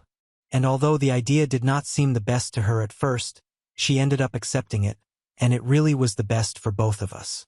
Right after the therapy began, she began to improve, and after almost 2 months in therapy, her therapist suggested that perhaps I should start taking some sessions too, not only so that I could fully understand her therapist's situation and help her properly, but also because she told her therapist that since the incident, I had almost known any contact with someone other than her, and that I had never really spoken about how I felt. At first, it sounded strange, but I was not going to question the recommendation of her therapist. Even though she told me that I was only going, I thought I would be able to let out the little things I had accumulated. I can remember that, in the first session, it ended up in a mess. I felt so angry, not only with my brother, but also with myself. I was repressing what I felt, because I didn't stop blaming myself for not have noticed my brother's behavior. And above all, I felt powerless because I couldn't protect her like I always said I would, and that he was afraid that something like that could happen to him again and I couldn't help it. After several sessions, things finally start looking better. We both improve our mental state, even decided to take self-defense classes, and a few weeks ago I proposed to her. When I told my family, everyone congratulated me. But my mother remained a little quiet, and when no one was looking, she asked me if we could talk alone later. When we were alone, she told me that she was very happy for me and for her, but that she needed to tell me something. That's when she told me that she had been in contact with my brother since the pandemic began. She told me that my brother looked for her to find out if she and my father were okay, that if he could help them in any way, and that he felt sorry for what he had done. My mother kept telling me things about him, until she told me something that almost makes me yell at her. She told me, "I think it's time for you to forgive your brother." Before she could continue talking, I left the room, took my keys, and went home. When I arrived, I told my fiancé what my mother told me, and she was as upset as I was by my mother's words, and I couldn't believe she said that. The following days, along with congratulations on my engagement, I also received questions about my brother, and that if we had spoken again, if her already reconnect, and things like that. I tried to ignore these situations as much as possible until 4 days ago, My mother called me saying that she had told my brother about my engagement, and that he was coming to town next week because he wanted to talk to me. I argued with my mom because she had no right to tell him something like that. I hung up on her, and have had no contact with her since. After that, some relatives have told me that maybe my mother is right, and that I should give my brother a second chance. I reached my limit yesterday afternoon, when my father called me to tell me that I had to be a good brother, and at least try.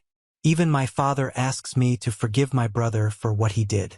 Suddenly, everyone forgot what he did, that 4 years is enough to forget about what he did, and I honestly can't understand how they can think like that. I honestly don't know what to think about my family right now, just that I'm upset with them, and I definitely don't want to see my brother again. I wrote here because I needed to vent, and my therapist appointment was postponed, and I needed to vent. Maybe Reddit, it's not the most professional choice, but I needed to get my feelings out somehow, and I appreciate whoever is reading this. Notable comment which sums this up. So your mother is protecting and expecting you to forgive a ROP is /sexual predator. Maybe her sounds racist but is an attitude, means she thinks less of your partner. What would her reaction be if someone attempted to rope your sister? I'm guessing she wouldn't be all forgive and forget. Act accordingly. Your family are willing to sacrifice you, your partner, and your relationship just to play happy families with a wrist. And she's a woman. How dare she? Honestly, OP, you might as well go and see now, because just the fact they've expressed this desire of reconciliation is the nail in the happy family coffin. Your fiancé now knows they don't stand by her or you, and that what nearly happened under their own roof is now NBD. They are asking her to smile, come to BBQs, open Christmas gifts, and laugh at a dinner table across from your brother, who sexually assaulted her twice, and be totally cool with it. Let's face it, your mother hasn't believed your fiancé from the beginning. She believes probably that it's a misunderstanding and being drunk. You probably thought you saw something different, that yes, they were in a room alone and that was wrong of him to do, but you overreacted because they were drinking and things got out of hand or something else ridiculous. Your mother straight up disgusts me as a fellow woman, as a fellow mom of boys, as a fellow member of society. It's over with them. They chose, and it wasn't your side that they picked. Leave town and start over. If he comes back, she may never feel safe to even leave your front porch on a daily basis. Update 1. My family wants me to forgive my brother after he tried to R0 my fiancé. Hi everyone, well, I really never expect to update, or at least not so soon. The moment I posted, I was doing it because I really need to vent my feelings somewhere, but I never expect to be treated so kindly by all of you. Thank you. I especially want to thank everyone who sends their blessings and good desires to my fiancé. Also, I want to give some answers to the general questions some of you had. I don't know if in my previous post, I let you understand that I was thinking to forgive my brother, which I'm never going to do. So, for clarification, I no longer have a brother. That man died for me 4 years ago. Of all, not every member of my family is thinking to forgive my brother in any way possible. It is the minority of my family that thinks this. I could easily go and see with all of those except for my parents. And also clarifying that my sister is in my side. She is the best friend of my fiancé and the only one, besides me, that knows how much she suffered the first month after the incident. Third, for some of you that asked for what I told my mom and dad, I generally told them that if I knew that my brother was in town, I would never speak to them again. What had been doing my brother this last years? Well, when my mom told he contacted her at the beginning of the pandemic, he basically moved to the other side of our country, change his name, and start taking therapy so one day he could reform. I didn't hear much more, and neither my sister has asked my parents about him. So that's all we know. Someone also DM about why my brother wasn't in jail. While I responded to that person in private, I also want to tell everyone here the main reason. Because I beat up my brother until the point he had to be taken to the hospital. When I consulted a lawyer, a friend of mine, she told me that if I pressed charges against my brother, he could also drag me with him. I was going to be in jail for some time, and also that my then girlfriend needed to test Ife, and she wasn't in the best moments for something like that. And also, my priority in that moment was her. I couldn't help her if I was in jail. The best we had at that time was a restriction order for her. Also, one of the reasons I hadn't posted and updated sooner was because we both got a restriction order for my brother. I hadn't told my parents about this, so if my brother showed up at any moment, they were going to take him to the local police station. Also, some of you mentioned that the attitude that my mom had in these situations is because, like I mentioned in my previous post, my girlfriend isn't from our community. But that is not the reason, I can assure you that. So, now talking about what everyone expected, why did I respond to my family? Well, I already had prepared something to say to all of them that were thinking to forgive my brother, and for my parents, give them an ultimatum about to pick between their son, a man who tried to our 0p as brother-fiancé, or me and their daughter. But I realized something else while I was reading the comments of my previous post, to make my thoughts make me think about a horrible possibility that might happen. The comments were basically about how my brother was confident enough to try to our 0p my fiancé in a house full of people, and that for the reaction of my parents these days, that there was the possibility that my brother had done something like that before, and even worse, that my parents cover it. That question shook my world again. I never thought about that possibility. It was obvious that I was thinking too much about it, that my fiancé asked me about what I was thinking. Edit. A few hours after I posted, I told her and asked her if she wanted me to delete the post, but after reading the first comments and the rest of them that told me that she understood why I did, and she really felt nice to all those people who sent nice messages and support for her, thanks again. When I told her about the possibility about my brother trying or doing things like that to other people in the past, and she also got a shiver down her spine. After that, we told my sister and then began to ask other members of my family, the ones who support me, friends, and members of my community, about if they ever noticed something of my brother before the incident. So far, no one of my family remembers if my brother had that kind of attitude against family members, but friends are a different story. Some of them remember that my brother was especially kind around friends or girlfriends of other members of my family, sometimes a little too touchy, but not anything that far as an attempt of our 0p. It was until my sister reached out to a sister of an ex-girlfriend of my brother that she talked about that my brother was really strange around her family, and that since my brother was dating her sister, she noticed she was extremely quiet around him, and she also mentioned that my brother acted too flirty with her. We also contacted an ex-co-worker of my brother, and she told us that one night after a company party, she remembers that my brother took another co-worker with him, but from what she can remember, she saw that her friend was really drunk at that time. In the morning after, she couldn't remember much of the last night. This whole situation had made me realize that my brother was never the person I thought he was. After hearing more stories, I am now convinced that my brother is a menace for everyone around him. Since yesterday, everyone involved had reunion all the possible evidence against my brother, and when we are ready, we are going to show everything to everyone in our community in social media, and to anyone we can. I also have to say that I haven't talked to any of these to my parents. Tomorrow morning, I'm going to drop the bomb along with an ultimatum, and I'm also going to tell them that if we found any probe that shows that anyone know about the things my brother had done, they are also going to pay the consequences. I am not going to be able to update for a while, or at least not any big update about these until my brother is facing consequences. This is not how I imagine the weeks after my proposal, but this is something we can let slide up. My fiancée has been there for me in every step, and I had done my best to be for her in all of these. I can't imagine how she feels now, but I am so proud of her, and that she doesn't fear to face her trauma if that allows her to help others. Again, thanks to all of you who showed their support. The OP made one mistake in the line that says, a man who tried to our 0p his brother fiancé or me and their daughter. He meant their daughter. He was referring to his sister, who is pregnant, and he corrected this mistake in a comment. Update 2. My family wants me to forgive my brother after he tried to our 0 my fiancé. Hi everyone again. I know it has been a while since I last updated, but I wanted to post a complete update once the problem was solved. One more, I want to thank everyone who sent their good wishes to me, my fiancé, and to any other possible victim of my brother. Now to the main theme, what has happened. While the aftermath is still ongoing, I'm happy to tell everyone here that my brother is facing justice for his actions. So, back when I last updated my fiancé, some friends, and I started to look through my brother's history, searching if he ever abused or tried to abuse any other women, and once the evidence was ready, make my brother face consequences. At the end, we ended with the cases of 8 different women, including my fiancé, that were somehow molested by my brother. These including ex-girlfriends, ex-coworkers, and 2 actual coworkers of him. I also mentioned that once we were ready, I was going to show my parents what kind of monster they were defining, and also that we were going to show everyone the information through social media. But neither of those things happened like we had planned, mostly because our lawyer advised, because if I showed my parents the information, there was the possibility that my parents tried to cover my brother's back and prevent him of the things we had planned for him. I didn't think about that possibility at first, mostly because part wanted to try to knock some common sense on my parents' minds, but at that point I could trust them because there was the possibility they have covered up my brother's actions before.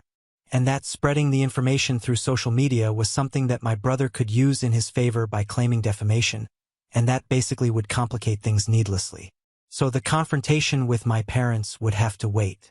Also mentioning that during that time I went completely UNC with them because I didn't want them to screw things over, and because I couldn't trust them anymore.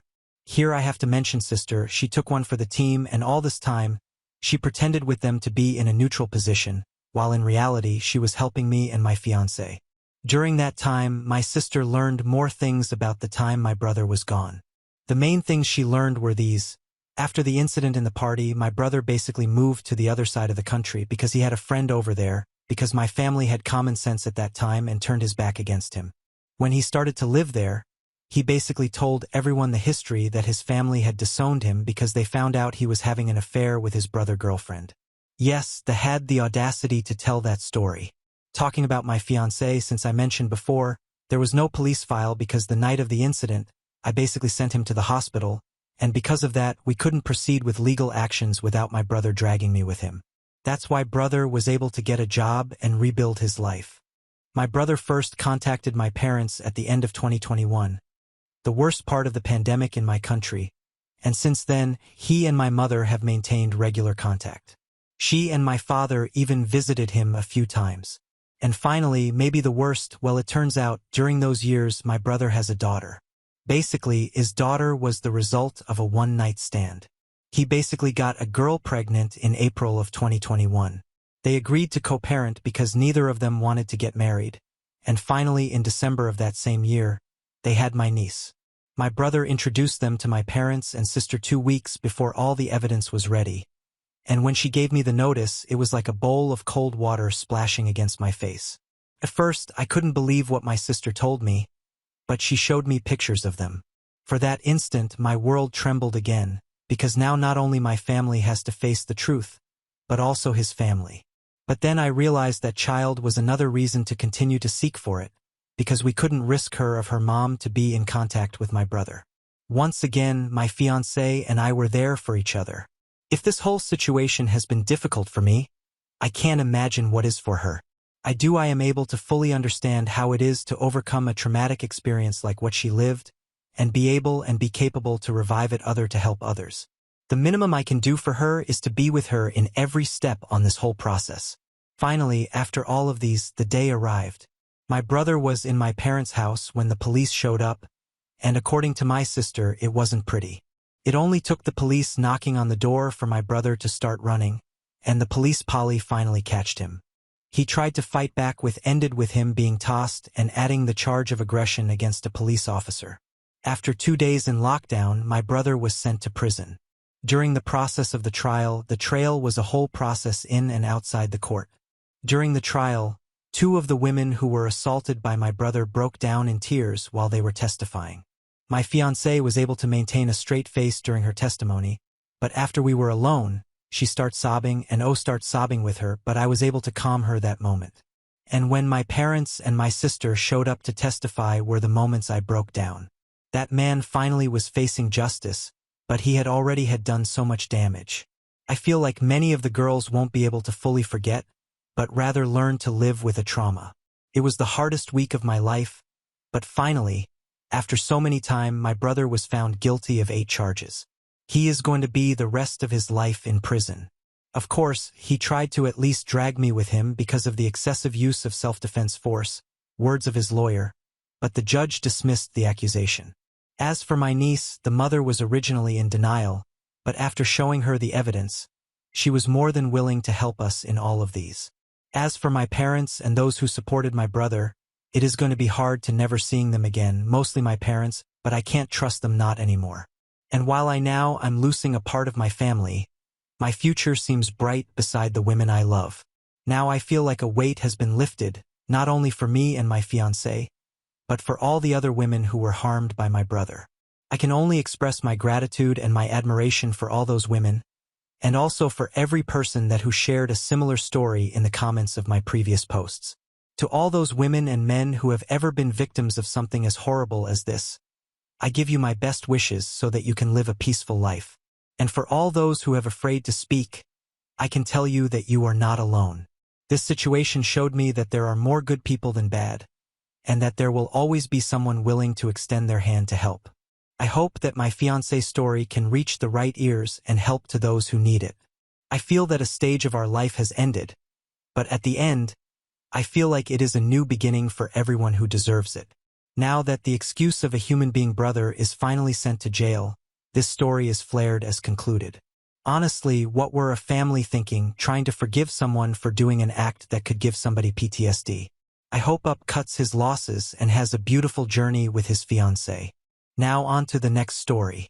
Story 6. Mill excluded me from family trips for years, but then suddenly wanted me to come along. Then I discovered that the reason they invited me was for being a free nanny and a maid.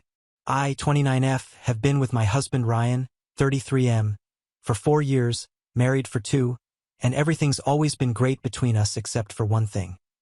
He never ever takes me with him on his annual family trips. That's literally ever been it. It has been the only bone of contention between the two of us, and I have never been able to figure out why he would do such a thing. For the first year that we were dating, he told us that his family takes an annual vacation every year, and they get away for a couple of days. I thought that it was a pretty cool tradition given the fact that I don't come from a very healthy family myself. My parents are divorced, and we never had the opportunity to do stuff like this. I was looking forward to doing things like this with the family after we got married.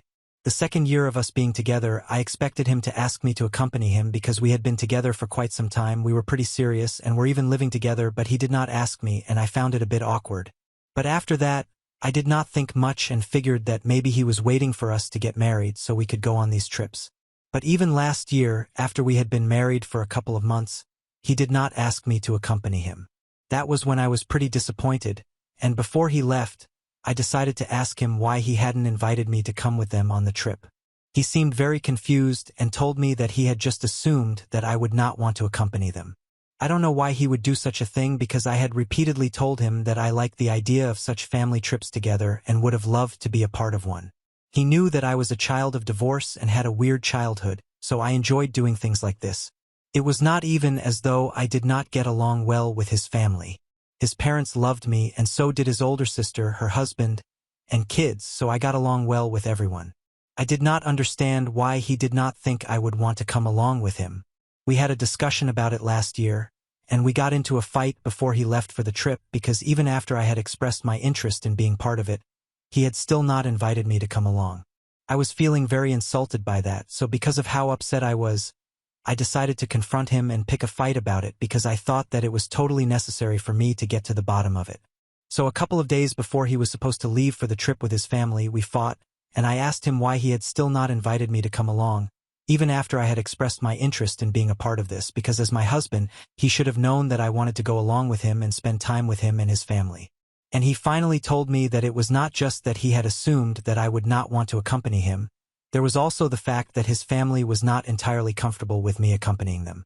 I was really hurt by that because I had always assumed that I got along with them, as I had mentioned earlier, and there had been absolutely no signs of them being uncomfortable or uneasy around me. They always treated me like family whenever I visited them, so I did not see that coming in the slightest. He told me that he had given me another reason and sort of lied to me to spare my feelings, but the real truth was that his family still wasn't comfortable enough with me to take a trip together. They were fine with me visiting them on important events and the holidays and spending time with them at that point, and a trip was a big deal. They were not ready for that yet. They believed that if I accompanied them, they would have to be extra formal the entire time, and it would just be really awkward, so they wanted to spend a few more years with me, get to know me better, and then they would extend an invitation to me. The only reason that my sister-in-law's husband got to be part of these trips was because they were high school sweethearts, and my husband's family had known him for a really long time, so it was different for them, but with me they were not ready yet, and as hard as it felt, I still had to accept it. If they were not comfortable with me, I couldn't force my presence on them, and it was not Ryan's fault, so I couldn't blame him for it, and I had to accept it. I was very confused about my feelings at the time, so I let him go without any further fuss about this. But when he was gone for that 1 week, I did some introspection, and I decided that I was going to try and really make myself a part of the family so that my in-laws feel comfortable enough to take me on a trip with them and they don't have to act formal and ultra-polite around me. I tried to understand where they were coming from and made sure that in the next couple of months, I made them feel comfortable around me, and I went out of my way for that because I did not get along well with my own family. I wouldn't want to have a strained relationship with my in-laws as well. I guess you guys might have guessed that I'm a bit of a people pleaser by now. I really wanted my in-laws to like me, so after my husband told me that they did not feel comfortable enough with me yet, I started going out of my way to be nice to them after they returned from the trip. I guess Ryan told them about the discussion that we had earlier, and we had a family discussion where they apologized for not inviting me and explained to me that because otherwise, Ryan and his sister were always busy and didn't really get to spend time with their family.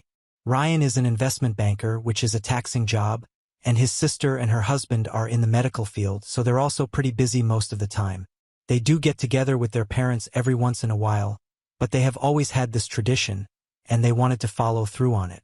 They did not realize that this would make me feel left out, and they apologized to me from the bottom of their hearts. They also said that they would try and meet me halfway and try to make me feel more included and make me feel part of the family.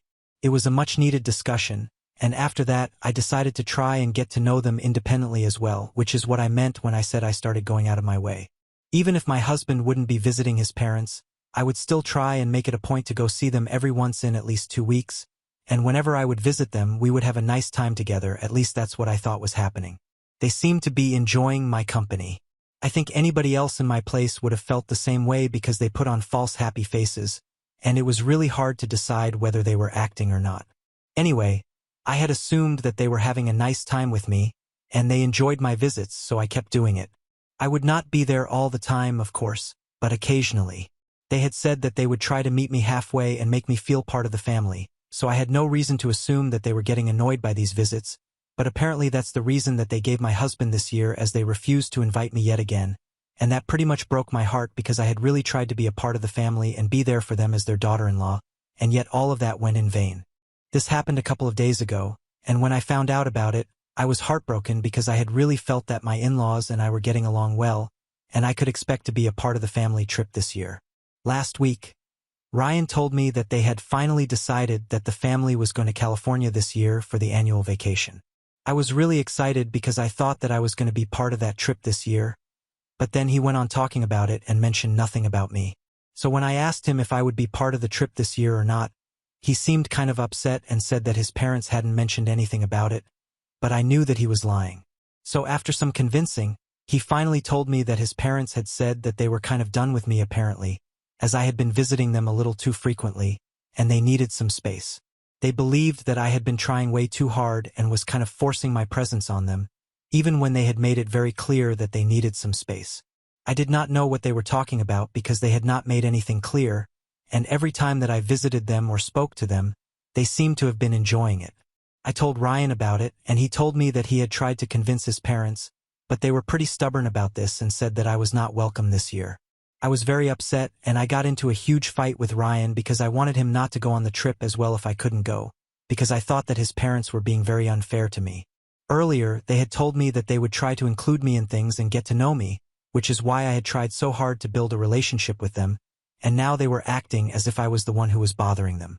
I found it very insulting, and I tried to tell Ryan that this was not the way to behave with me, and I did not appreciate the way his parents were acting, but he told me that this annual trip was very important to him so that he could spend time with his family and would have loved to take me with him, but his parents did not want that. He couldn't argue with them, and he said that apparently he could see both sides, which was ridiculous because I don't think that his parents have a point here, and I think that they are just being fickle-minded and are making me seem like the bad guy just for trying to get along with them. If they did not want me coming along with them, they should have just said that instead of coming up with arbitrary reasons. Anyway, we got into a big fight, and I told him that I would not like him to go on the trip, and I wanted him to take a stand for me, but he said that I was being silly and petty and went on the trip anyway. After he left on the trip, I was very disappointed by the way that I was being treated in this family because I had really always tried my best to be there for everybody and become a part of this family. My own parents have never been very connected with me, and when I met my in-laws, I thought that maybe these people would like me better. Even now, my parents and I don't really talk much, but the relationship that Ryan had with his family, I envied that and I wanted to be a part of that, so I don't think it was wrong for me to try and get them to like me. I might have gone a bit overboard in trying to do that, but that was only because they themselves had said that they would try to make me feel like I was more of a part of the family, and I had also noticed the difference in the way that my sister-in-law's husband and I were treated. I just wanted to be loved by these people. I don't think I was wrong for trying that. These were the thoughts that kept running in my head on repeat, and I just kept feeling bad for myself because at that point, I felt like Ryan did not care about me either, and I could still forgive his family for treating me badly, but I could not forgive him, and I had half a mind to leave before he came back from his. 2 days after he had left, he called me up, and I was pretty surprised when he called me. I did not answer the phone the first time because I was very pissed with him, but then he texted me and told me that it was an emergency and it was necessary for me to answer. So after that, he FaceTimed me, and to my surprise, his entire family was with him, his parents, his sister, and his brother-in-law. Everybody were standing behind him, and all of them looked really nervous to talk to me. I did not understand what was going on, and when I asked him to talk to me, he told me that everybody was there to apologize to me, so that was a pleasant surprise. He also told me that he had spoken to his parents about the things that I had said and the fact that he had, so now the two of them had realized that they had been wrong and wanted to fly down to them and be there with them for the rest of the trip. His parents spoke to me as well and told me that Ryan had spoken to them, and they had realized that the way that I was being treated was quite unfair, and they were ashamed of the way that they acted because they had been entirely selfish and hadn't even given a thought to how I would be feeling about all of this. They made the apologies seem so heartfelt. My mother-in-law even shed a tear or two and told me that Ryan had told them that I had only been trying to get them to like me, and they had been very selfish and inconsiderate, and they wanted to make it up to me by inviting me along for the rest of the trip, and they would be heartbroken if I did not accept that invitation. They would understand if I declined, but they really wanted me to be a part of it. On the call, I was pretty confused because I had felt insulted earlier, but on the other hand, I believe in second chances and I really loved Ryan. I wanted to make it work with him, so I told him that I would think about it. In the evening, I told him that I was ready to join them. I thought about it, and I believe that everybody deserves a second chance, so I got my flight tickets and flew down to them. They were there to receive me at the airport, and we drove to an Airbnb, which was very confusing for me because I had assumed that they would be staying in since all of us were pretty rich, but the place that they were living in, it was far removed from the hustle of the city, and the area was pretty secluded. So they told me that there were no hotels that had empty rooms nearby, and the ones that were around, they were not good enough, so they had to go with an Airbnb. It was close to the beach but quite far away from everything else and was in a pretty nice spot if you really think about it. Unfortunately, the only downside was that they had to do everything for themselves, and I don't think anybody in my husband's family is used to doing that, not even Ryan. I'm used to being independent because whenever I was younger, my parents were not really home most of the time, so I would end up having to do everything for myself, right from the cooking to my own laundry, and even as I grew up, I made it a habit. So while we do have a housekeeper now, I still prefer doing certain things on my own. Ryan, however, grew up in a house where they constantly had people for everything they wanted to have done, and the Airbnb did not have any housekeeping services or any room service, so they had to cook and clean up after themselves. Even though the trip was just for 8 days, they did not like the idea of that, and once I was there, they started delegating all those jobs to me, but they were doing it in a really subtle way so that I wouldn't guess what they were up to. Unfortunately for them, I'm not stupid. I might be a people pleaser, but I'm not going to just forget about my respect and dignity and be their unpaid nanny and cook. As soon as they got there, they complained about how there was nobody to do anything for them. All the hotels were booked as well, so they couldn't even move, and they were really annoyed with this whole thing because apparently everybody was too tired, and they were supposed to be on holiday, so it was not fair that they had to do everything for themselves.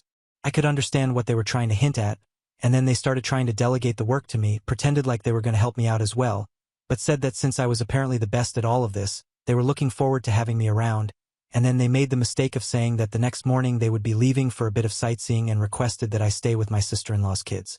That's when I lost it because I had realized what was going on. It was pretty late at night, and they had already told me that there were no hotels nearby that were not completely booked, but I still told them that if this was the real reason that they had invited me to join them on the trip, then I was better off staying at home. They tried to calm me down and said that they did not intend to insult me, but I could understand what was going on and that they only wanted me around as a free nanny and cook, and I was not going to tolerate that. So I told them that I would either be here as part of the family, or I would leave. So after that, they were forced to admit that they had initially only invited me with the intention of having someone extra, so that at least my sister-in-law's children would have somebody to be with them since their nanny had fallen and could not join them on the trip. It was apparently my mother-in-law's idea, which was a unique brand of disrespect. I was very upset when I found out the real reason they had invited me, and it completely negated their apology, but my in-laws insisted that they had meant every word of what they had said. They told me that they would be devastated if I left because they really wanted me to be there with them for the rest of the vacation as well, and it did not even matter if I did not want to help them out with chores, and as a way to make it up to me, they would do it themselves and I could just unwind and relax. So after a bit of apologizing and pleading from their end, I decided to stay as long as they did not ask me to do anything. That way, I would get a free vacation out of this, and I already made up my mind that I was going to get back at them. They had even assumed that I would tolerate this level of disrespect, and I had a plan for when we would be coming back home. I spent the rest of the vacation doing nothing. They did all the work around the house because they had to compensate for the way that they had behaved with me, and I just chilled in my room, taking my revenge. Yesterday was the day that we were supposed to all go back home, and by the time we were at the airport, I could sense that everybody was really annoyed with me because I had really lived up to what I had said, that I would not be doing any work, and I guess somewhere deep down they were pissed at me. They were trying to put on an act of being nice to me and stuff, but I could see through it very clearly. However, it did not matter because I already had a plan in mind that would show them that it was never a good idea to pick a fight with me. Once we had boarded the flight yesterday, I only had to wait for a couple of minutes, and then my plan was finally put into action when two of my friends boarded the flight with us as well. Obviously, they had been with us all along throughout the entire process, but my in-laws only realized what was going on after I greeted two of them, and then I sat away from my family because I had booked my flight ticket separately for the last couple of days ever since I had flown down here, and they had disrespected me by assuming that I would become their servant for the vacation and they would easily take advantage of my kindness. I had talked to my friends about it. They had been just as outraged, and we had decided that we would go back home together, and from there we would embark on a road trip. I was just one row behind my in-laws, and when they noticed that I was sitting separately with my friends, they asked me what was going on, and I told Ryan what I had been approved for the past couple of days. The day after they had insulted me, I had spoken to my friends, and we had planned this whole thing out. One of my friends lived in California anyway, so it was no trouble for her, and the other one had to fly down to California, but it was all worth it. The reason I had them fly down here and take me back home is because I didn't even want to spend the flight back home with these people. I could have just had them fly directly to my hometown, but we planned this out on purpose because I wanted to show them their place. I had just been trying to be kind to them, but since they had shown me their true colors, it was about time that they saw mine. Once I had explained everything to Ryan, he told me that it was very petty of me to do this and that he was not fine with me just leaving for a cross-country road trip with my friends as soon as we got back home because that would be inconvenient for him, but I told him that it did not matter to me. I also told him that I was going to leave him now that he had shown me that he did not have a spine and could never stand up to his parents for my sake. This was another reason that I had invited my friends to be there for me on the flight back home, so that I would have more support when I confronted him and told him what I was going to do once we got back home. I had already spoken to my lawyer, and he was in the process of preparing the divorce papers. As soon as I returned from the road trip, I was going to file for divorce. I was not even going to go back home with him because it just did not seem worth it after everything that happened. He had allowed his parents to disrespect me time and again, and this time they had taken things too far, and my friends also took my side. They told him that I had made up my mind, and there was no turning back. Besides, now that the two of them were here, there was no way that he could even manipulate me into believing that there was any need for me to give them another chance. Everybody was pretty upset on the flight back home, and after I had told him that I was leaving him, we did not speak for the entire duration of the flight, and I was pretty happy about it. I was sitting right behind him, but I didn't even care about that. I was just so happy to be around my friends once again. For context, these two women had been with me since middle school, but we had been separated after college, and even after that we had tried to keep in touch, but Ryan did not approve of my friendship with them, and he had made me distance myself from them after we got into a relationship, and I, being the vulnerable fool that I am, did exactly what he asked me to. His reasons were pretty stupid too.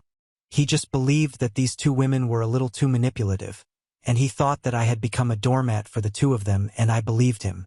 I just wanted to be with him, so I made him my priority and forgot about everything else. But now that I had realized that he was completely spineless, I had told my friends about it, and they were standing up for me. After we landed, we went our separate ways. I didn't even go back home to pack for the road trip. I decided that I was just going to buy new clothes on the way, but I was not going to be anywhere near Ryan or his family. That was yesterday, and after we landed, they did not speak to me. In fact, they had stopped acknowledging my existence right after I had boarded the flight with my friends and told him that I was leaving him, but this morning, he sent me a long text saying that he was really disappointed with the way that I was acting.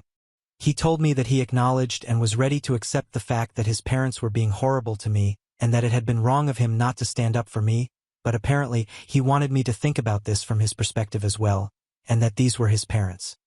He couldn't just disrespect them, and apparently, he hadn't even realized what his mother was trying to do since she had only spoken about the reason why she wanted me to come along on the trip to my sister-in-law. Not him.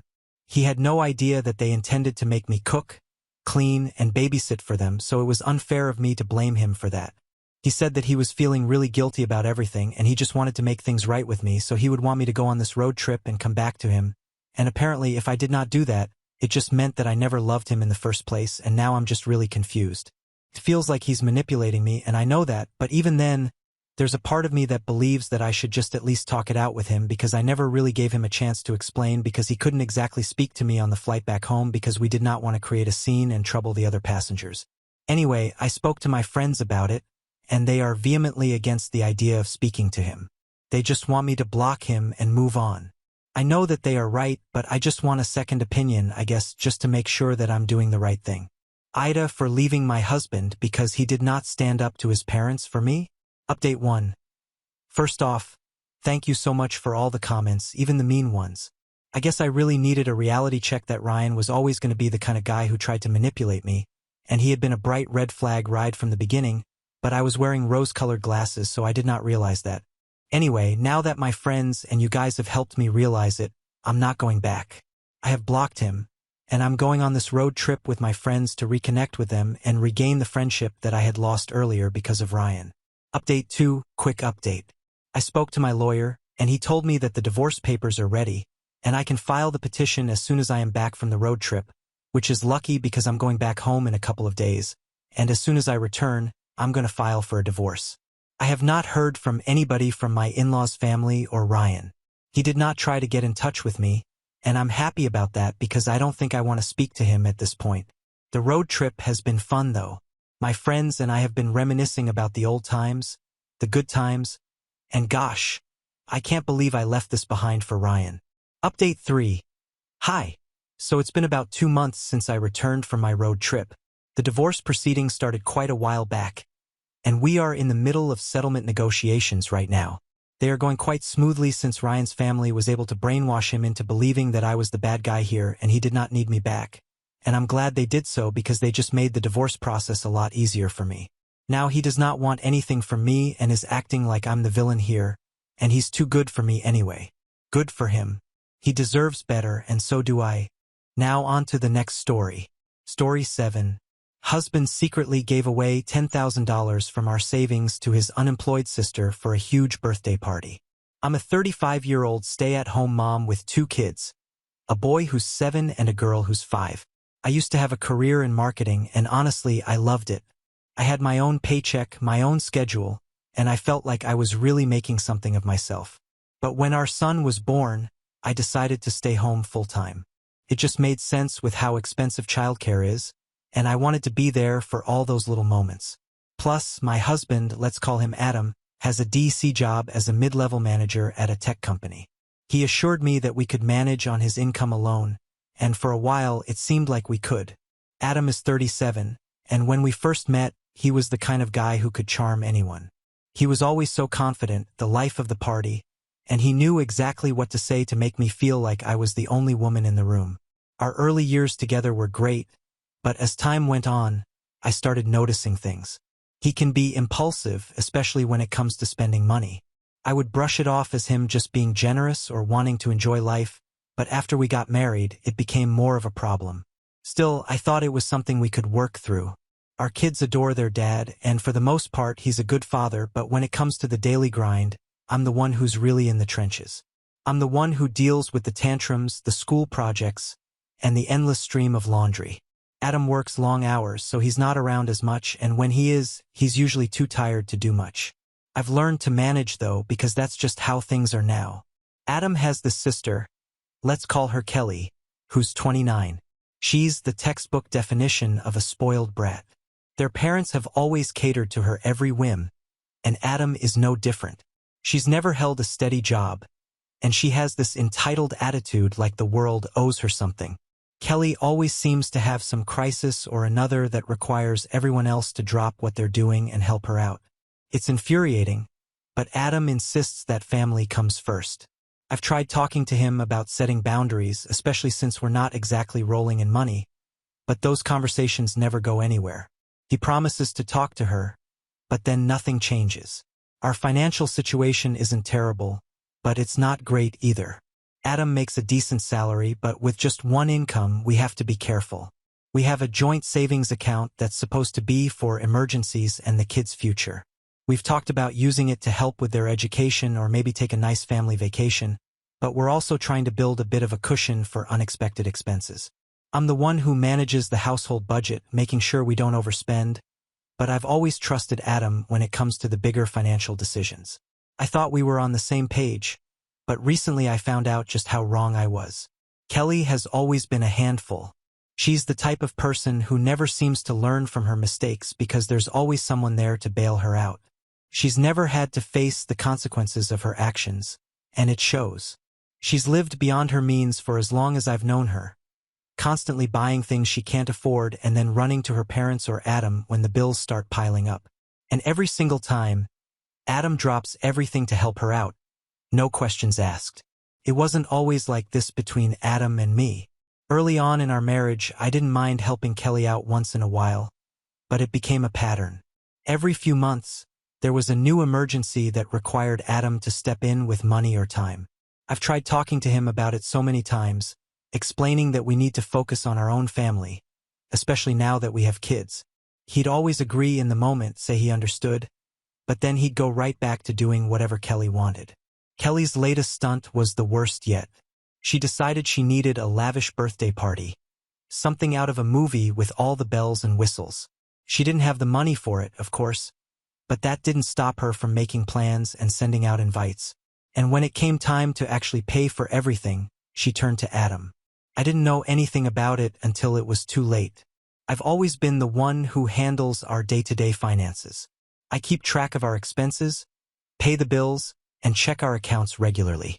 It's not glamorous, but it's necessary, especially when you're living on one income. So one morning, I was going through our accounts like I usually do, and I noticed a massive withdrawal from our joint savings.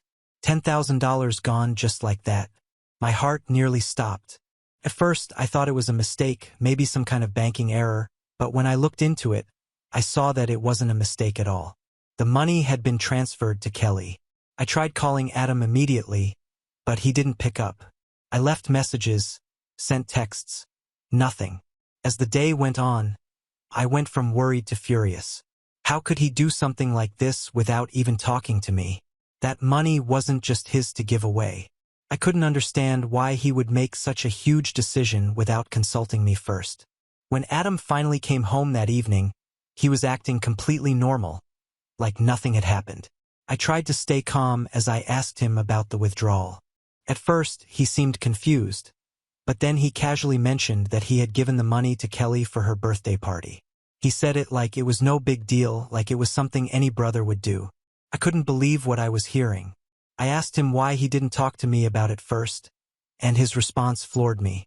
He actually had the nerve to tell me that he didn't think it was necessary to bother me with something so trivial. Trivial? $10,000 was trivial to him?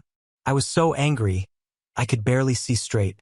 I told him that he had no right to take that money without discussing it with me, especially since it was meant for our kids' future. And that's when he lost it. He started yelling, calling me a stupid, irrational housewife who didn't understand how real money worked. He said I should shut up and let him handle things because he knew what he was doing. I was in shock. I couldn't believe the things he was saying to me. We'd had arguments before, but he had never spoken to me like that. After his outburst, Adam stormed out of the house, leaving me standing there speechless.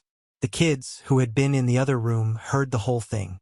Our son came into the kitchen asking if everything was okay. I didn't know what to say, so I just hugged him and told him everything would be fine, even though I wasn't sure I believed it myself. The next few days were tense, to say the least. Adam and I barely spoke to each other, and when we did, it was just the bare minimum about the kids or the house. Every time I looked at Adam, I felt this sense of betrayal. But Adam, on the other hand, acted like everything was fine. He made a few half-hearted attempts to smooth things over, saying we should just forget about the whole thing and move on. But every time I tried to bring up the issue, he would shut me down, saying I was overreacting.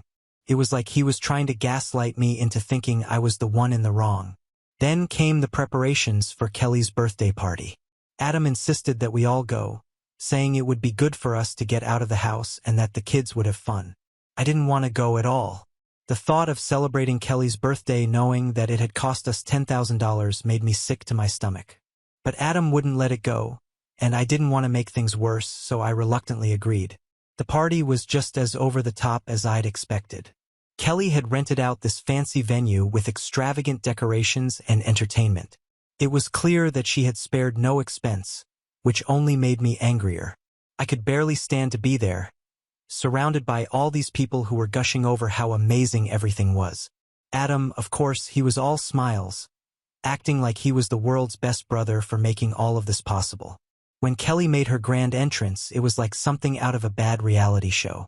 She was dressed in this ridiculously expensive outfit. She made a big show of thanking Adam for his generous contribution, saying she couldn't have pulled off such a fabulous party without him. Then came the gift-giving ceremony. Kelly made a point of announcing that Adam had given her $10,000 as her gift, which of course made everyone ooh and ah. I stood there feeling completely humiliated. It was like she was rubbing it in my face, and Adam was just standing there soaking up all the praise.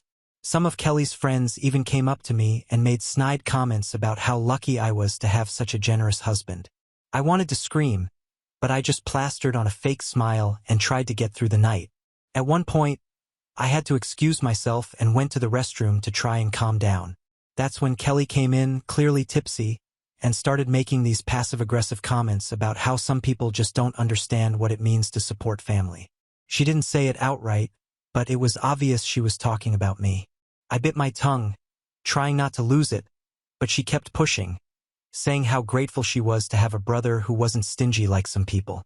I don't know how I managed to keep my cool, but I did. I just told her that I hope she enjoyed her party and walked out. I couldn't stay there any longer, so I told Adam that I was taking the kids home. He was furious, saying I was being dramatic and ruining the night, but eventually he agreed, and the ride home was quiet. After the party, things only got worse between us. We were barely speaking, and when we did, it was like we were walking on eggshells around each other. Adam started sleeping in the guest room, and meals were quiet and awkward. I started to feel like I was living with a stranger. Adam was distant, spending even more time at work and avoiding any kind of meaningful conversation. Whenever I tried to bring up what had happened, he would just brush me off, saying we needed to move on. But I couldn't move on, not when I was so worried about our financial situation and what this meant for our future. In the midst of all this, I started making some quiet moves to protect myself and the kids. I did some research on financial independence and even consulted a divorce attorney just to understand my options. I didn't make any decisions, but I wanted to be prepared. I also opened a separate bank account and started transferring small amounts of money into it just in case. It wasn't much, but it was something. I also tightened our household budget, cutting out anything non-essential. Adam didn't seem to notice or care, too wrapped up in his own world. But I knew that we couldn't keep going like this, not with the way things were heading. One evening, I overheard Adam on the phone with a colleague. He was talking about some issues at work, something about an upcoming audit and budget concerns. I didn't catch all the details, but it sounded serious. He mentioned needing to find a solution before things got worse, but I didn't think much of it at the time. I was too focused on trying to hold everything together at home. 2 weeks after the party, Adam came home one evening looking like he'd seen a ghost. He was pale, sweating, and couldn't seem to sit still. I asked him what was wrong, and for the first time in weeks, he actually looked at me, really looked at me. Then he told me that he was in big trouble at work. There had been a surprise audit, and they'd found some serious financial discrepancies in the accounts he was responsible for. His boss had given him an ultimatum: come up with $155,000 to cover the shortfall or he'd be fired. I was stunned. I couldn't believe what I was hearing.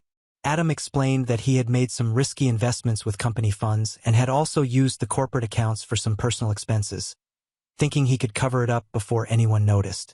But now everything had come crashing down, and he was on the brink of losing his job. He begged me to help him, saying that we needed to come up with the money fast.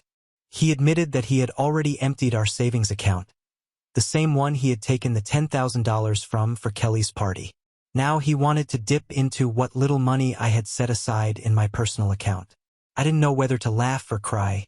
After everything he had put me through, now he was coming to me desperate for help. The nerve of it all was just too much. I couldn't believe that he had continued to be so irresponsible with our money even after everything that had happened. I told Adam that I wasn't sure I could help him this time. I couldn't keep bailing him out when he was the one who kept putting us in these situations.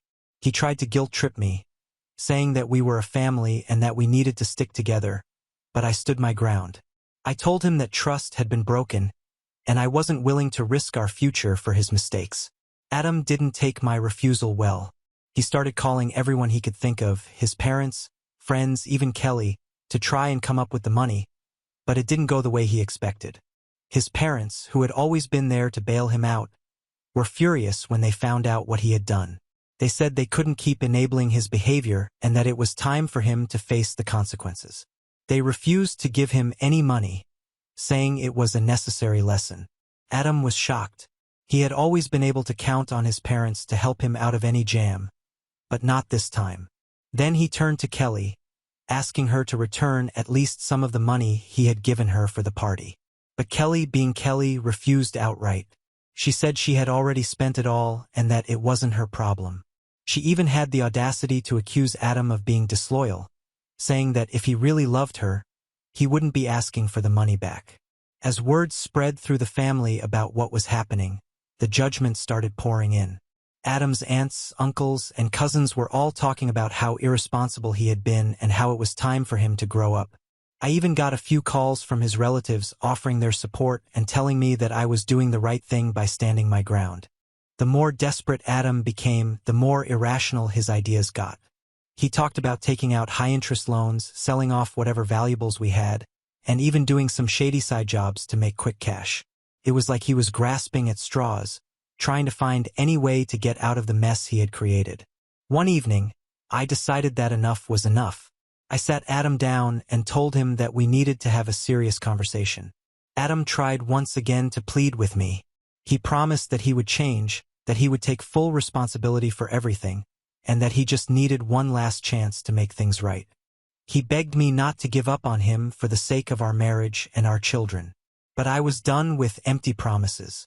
I reminded him of all the times he had said the same things before and how he had broken my trust again and again.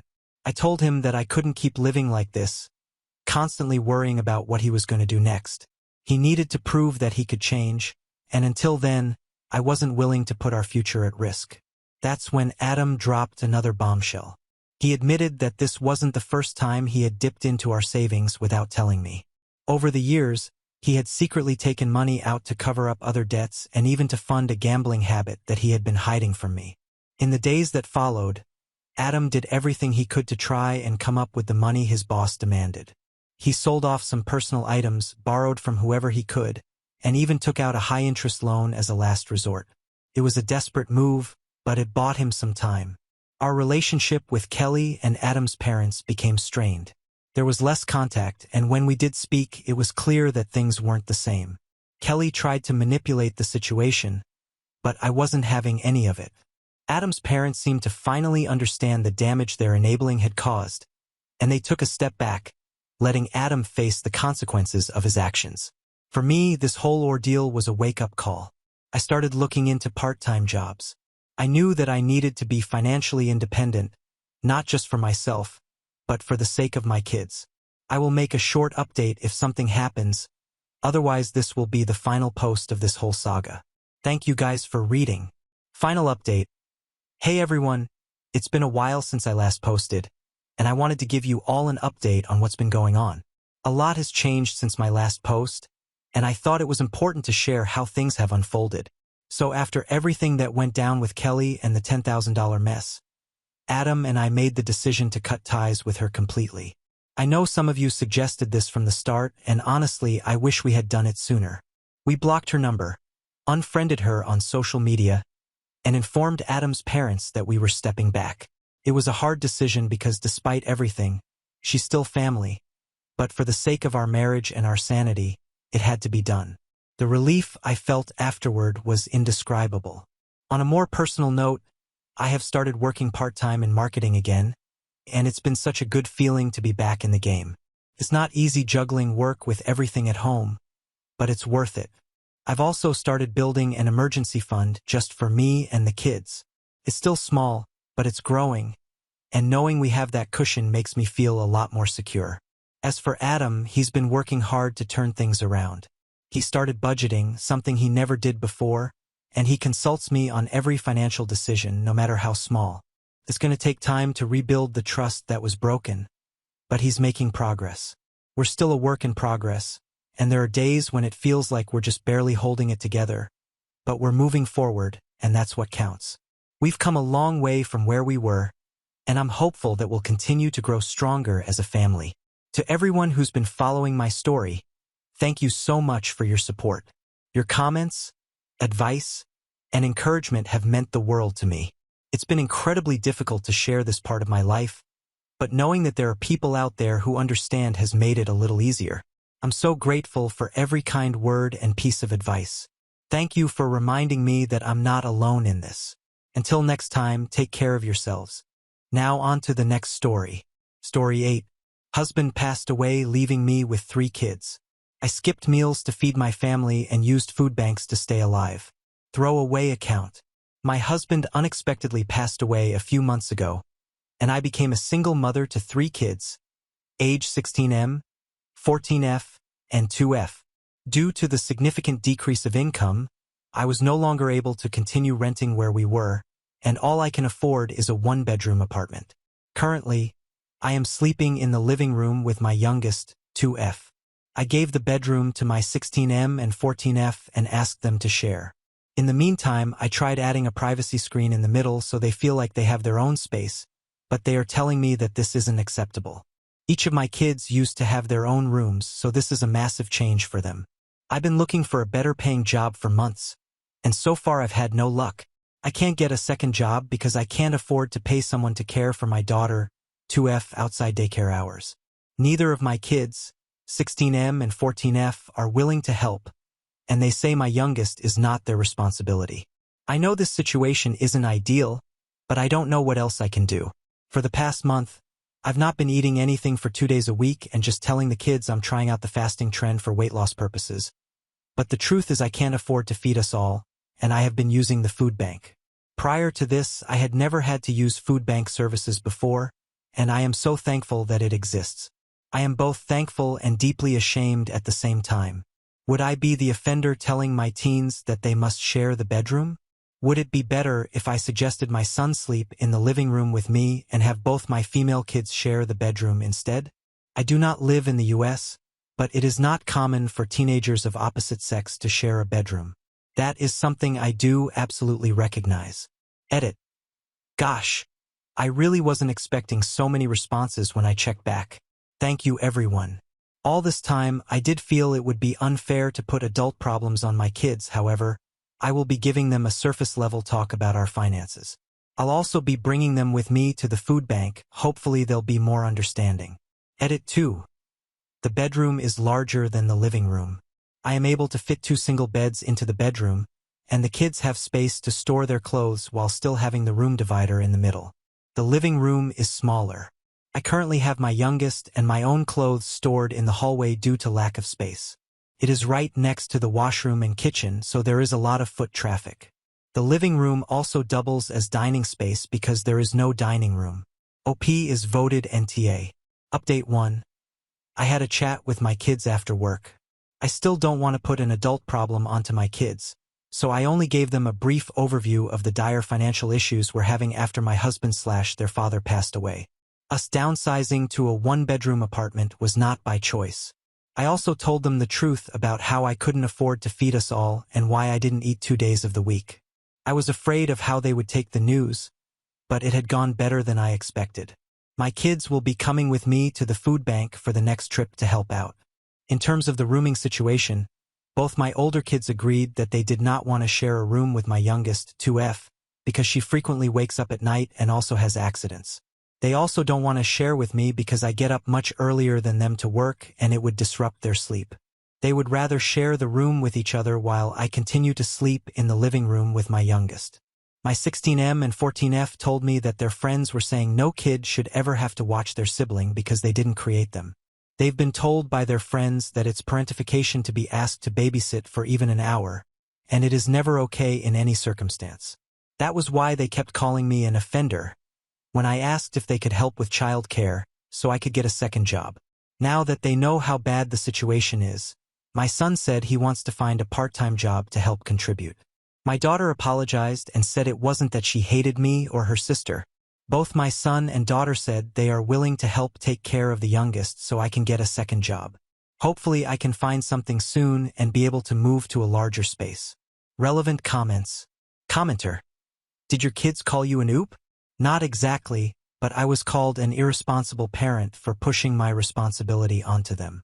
Initially I asked because I didn't see any other choice. Family helps family. There wasn't anyone else I could have asked. Update 2. Since my last post explaining my housing situation, I have found a night shift job working security. It only pays minimum wage and I only get 25 hours per week, but it's at least something. I now work 2 jobs. So far, this job has been very relaxed. There honestly isn't much to do during my shifts, so I'm trying to save up enough money so I can move to somewhere larger as well as take an online training program while working.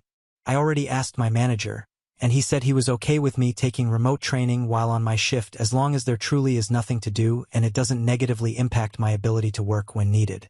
Hopefully I can find a better job after upskilling. Now on to the next story. Story 9. Boyfriend's coworker confessed his feelings, tried convincing him to cheat, and insulted me. Now they're getting wasted alone until 4 a.m. Firstly, I want to make it clear that this kind of resulted as a mistake on both ends. So, my 26F boyfriend, 25M, made plans with his friends this week on our first date anniversary. This would be the first time celebrating any anniversary between us, and we had spoken about it for a while. We both kept getting muddled up on the days as we've both been extremely busy at work, though we knew throughout this month that it was coming. Before realizing the specific day our anniversary landed on, he had told me about his plans since he wouldn't be able to see me that day. Our work schedules don't often align, so he always runs it by me if he has plans on a day he's off in case one of us is expecting to meet after work and vice versa. Since I didn't put it together that his plans coincided with our anniversary, I told him it was all right and was really enthusiastic about him going. The problem is that today the penny dropped, and I realized that we made a mistake. I know it sounds silly, but I feel really upset about this. It is our first anniversary, and it just feels like such a shame to miss it. There's also a part of me that is slightly upset he even made plans on that day, which I know is irrational and hypocritical seeing as I got muddled up too. But I guess it's just me wishing that he had realized and kept it in mind, even if I wasn't aware. I know that's not fair, but I'm just being honest. I don't know whether this is something I should or could bring up to him. I feel like I definitely can't ask him to cancel his plans seeing as I already said I don't mind and he already committed to his friends. I did tell him today that our anniversary is on that specific day, but he didn't say anything about us not being together to celebrate. I'm not sure if a part of me was hoping he'd offer to cancel. I'm considering asking my work if I can take the day off since it's his day off too, and that maybe we can do something before or after his plans. But in the past he's been very against seeing me when he's already made plans. I'm not sure if there's even advice anyone could give me. I know we could celebrate on another day and that we will have more anniversaries in the future, but it just feels very sad that we messed this first one up. Should I tell him how upset I am? Or would that just be unnecessary guilt? Comments where OP has replied. Comment. I think you're right to not ask him to change his plans or try to pile more plans on top of a day when he's already busy. Just let him know you'd like to plan something special on another day soon, and then you can both enjoy doing something together on another day without looking at the clock to see when he has to rush off to his other thing. That said, it's fine to be honest about the fact that you're feeling a little sad that you both mixed up the dates here, as long as you recognize that doesn't mean either of you has to do anything about that other than make your backup plan for another day. OP, you're right. I think a part of me thought maybe doing something on the same day would be a good fix, but it's true that it would just put pressure and time constraints on everything, and it's just not necessary to do anything about it like you said. I am just going to leave it and make sure we plan to celebrate another day. Update 1. My 26F boyfriend, 25M, has a friend, let's call him Dave, who has expressed his feelings for him. This is going to be a really long post, so sorry in advance. To give some background, Dave is a work colleague and they've been friends for a while. Dave is openly gay, and we've met several times, and I never had any problems with him. We seem to get along quite well. This all started a few months ago. Dave and my boyfriend live on the same road, and after a night out with his work colleagues, they were dropped off together at Dave's house, where my boyfriend planned to walk home. That night, I had been messaging my boyfriend before bed, and at around 3 a.m., he had messaged me he was on his way home. I was asleep by then. The next morning, I woke up to see the 3 a.m. message and saw that just after 5 a.m., he messaged to say that he was home. I found this a little odd since the place he was going home from was about 30 minutes away, though I thought maybe he just forgot to reply when he woke up. I asked him about his night and how late he got home. He told me that the whole work crew were being dropped off in the same Uber, so it took him about an hour to get back. But this confused me even more because that wouldn't explain the 5 a.m. message. I asked if he ended up doing afters at Dave's house, but he said no and just left it at that. He didn't even say he forgot to message or anything to explain the missing hour. I found it a bit strange but left it alone, even though his responses were a little out of character, and I could tell he wasn't telling me something. The next date night we had, he finally let it slip that he wasn't telling me everything about that night. He told me that while he was walking home, Dave, who had already gone home since the Uber dropped them at his house, suddenly started running after him. He told me that Dave told him that he's had strong feelings for him for who knows how long and that he was interested in starting something with him.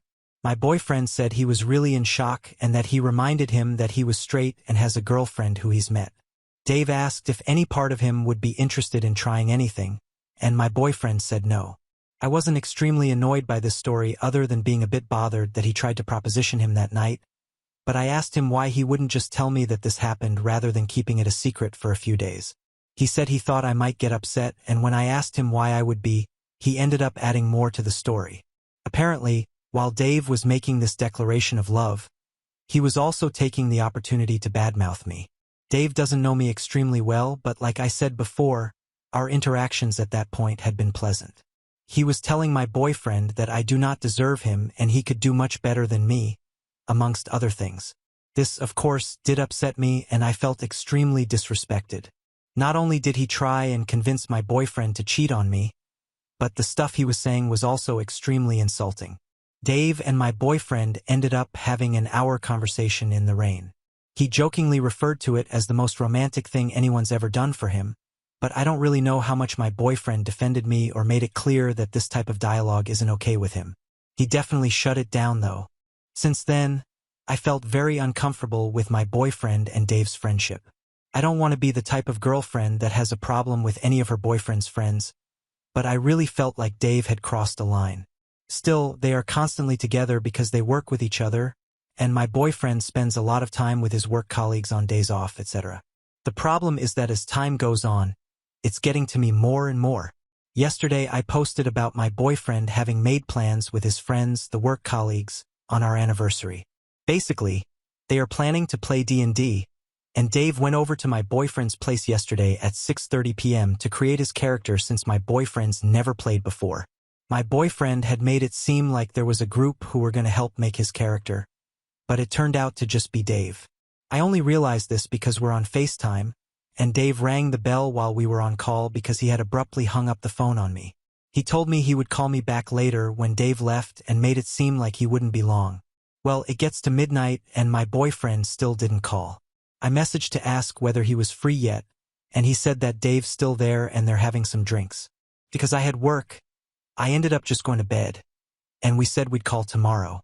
Today we called, and my boyfriend told me that he's extremely hungover and that Dave stayed until about 4 a.m. last night.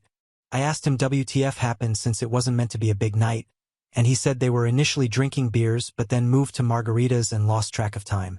I asked what they were doing all that time, literally 9.5 hours, and he said that it took them about 3 hours to make his D&D character, and then after that, Dave asked him to teach him how to DJ. My boyfriend makes music/DJs. I didn't say anything further than just asking him what happened last night, and he'll be seeing Dave again tonight for the D&D thing. This entire situation has seriously bothered me. Call me insecure, but I am not comfortable with my boyfriend spending one-on-one alone time all night with anyone who has expressed deep feelings for him, let alone someone who completely disrespected me in order to try and convince my boyfriend to get with him. I know that my boyfriend is not gay, but to me, I feel just the same as I would feel had it been a girl who was interested in him. Even if nothing is going to happen, it feels like he's entertaining someone's interest, particularly someone who clearly doesn't respect our relationship. Should I speak to my boyfriend about this? What would I even say? Comments where OP has replied. Commentator asks OOP about her boyfriend's identity and if his religion or background plays a role in this situation, and also if this affects the boyfriend to seek for attention from people. OP, I appreciate the advice. I agree that I can't say for 100% certain that he's not gay. I am just going off of trust at the moment, but this whole scenario doesn't make it easy considering, like you said, people can come out at any point in life. I wouldn't say he grew up in an overly religious household. His mom is Protestant and baptized him, but he refused to be confirmed and doesn't engage in any religious practices. His dad and siblings aren't religious either, and he has a gay uncle, so it doesn't seem like it would be a huge issue in the family, but of course, religion may not always be the reason to stay in the closet. I've seen some consensus that he may like the attention, which I honestly hadn't thought of at all. I could really see this as being the case just based off of his personality. He may think it's harmless, but it really has brought up an insecurity. I think I will approach it as being more about the drama than anything about his sexuality, as I don't think that would go down well at all. Other commentator asks if the fact that the boyfriend hid from OP was a red flag for her, and if she had any concerns and how she felt about it. OP. The fact that he didn't tell me was a big thing that played on my mind for a while, and I also felt like it was a red flag. For now, I am trusting that he's not exploring his sexuality while we are in a relationship and that he's not lying to me about anything, but of course I'll never be 100% sure. I do want to note that he and I have access to each other's phones and find my iPhone, so I think if there were anything to hide in terms of sexuality, he definitely wouldn't have done that. This was after everything with Dave as well. I do think what you said about him perhaps romanticizing the incident could be spot on. He's probably not thought about or is ignoring how much it hurt my feelings. I also felt like he should have kept a greater distance after everything. Maybe I've been too passive about my feelings towards it, so I think I will speak to him about how I feel. Chuck Greenwald. No one said it yet, so I'm just going to float it. It sounds like your boyfriend doesn't know how to shut Dave down. He might be afraid of seeming homophobic or being accused of that by Dave for rejecting his feelings. You might think that's weird, but there's tons of people out there who interpret rejection of their feelings as rejection of their identity and get extremely vicious in response. Plenty of people have had their lives ruined by someone accusing them of bigotry for not giving in to their feelings. Dave sounds super catty, so if your boyfriend said he was scared of him starting something, I believe it, just a theory though. You're right to feel disrespected and wanting it to stop. I just think your boyfriend might be in a tough spot here, especially if he has any anxiety or people-pleasing tendencies. OP. This has blown my mind. It seriously never occurred to me, but my boyfriend is 100% a people-pleaser. I understand what you're saying about Dave potentially getting nasty if he felt rejected for his sexuality/identity and could see it as a possibility. Dave has also recently been promoted to my boyfriend's supervisor at work, though this wasn't the case when he admitted his feelings, so maybe they could also be a factor. I'm not sure, but what you've said is definitely something I'll think about. Still, Can't see if this was a female friend who had revealed her feelings and your BF went out and got drunk and spent the night at her place. I'd be telling you he's the friend or about to do so. It makes no difference, it's a gay dude. Your BF seems to like attention and hate boundaries. I wouldn't stick around. OP. This is exactly my problem with the whole situation. If it were a girl, he would know that's not acceptable, so why should it be any different with a guy? Comment. So rather than him distancing Dave to protect his relationship, he is compartmentalizing you like two separate lives. That's not good at all. You desperately need to sit down with him with no distractions. Please let us know what happens, Opie. Opie, agree. I've messaged him to say we need to talk, but he's still out at this D&D game.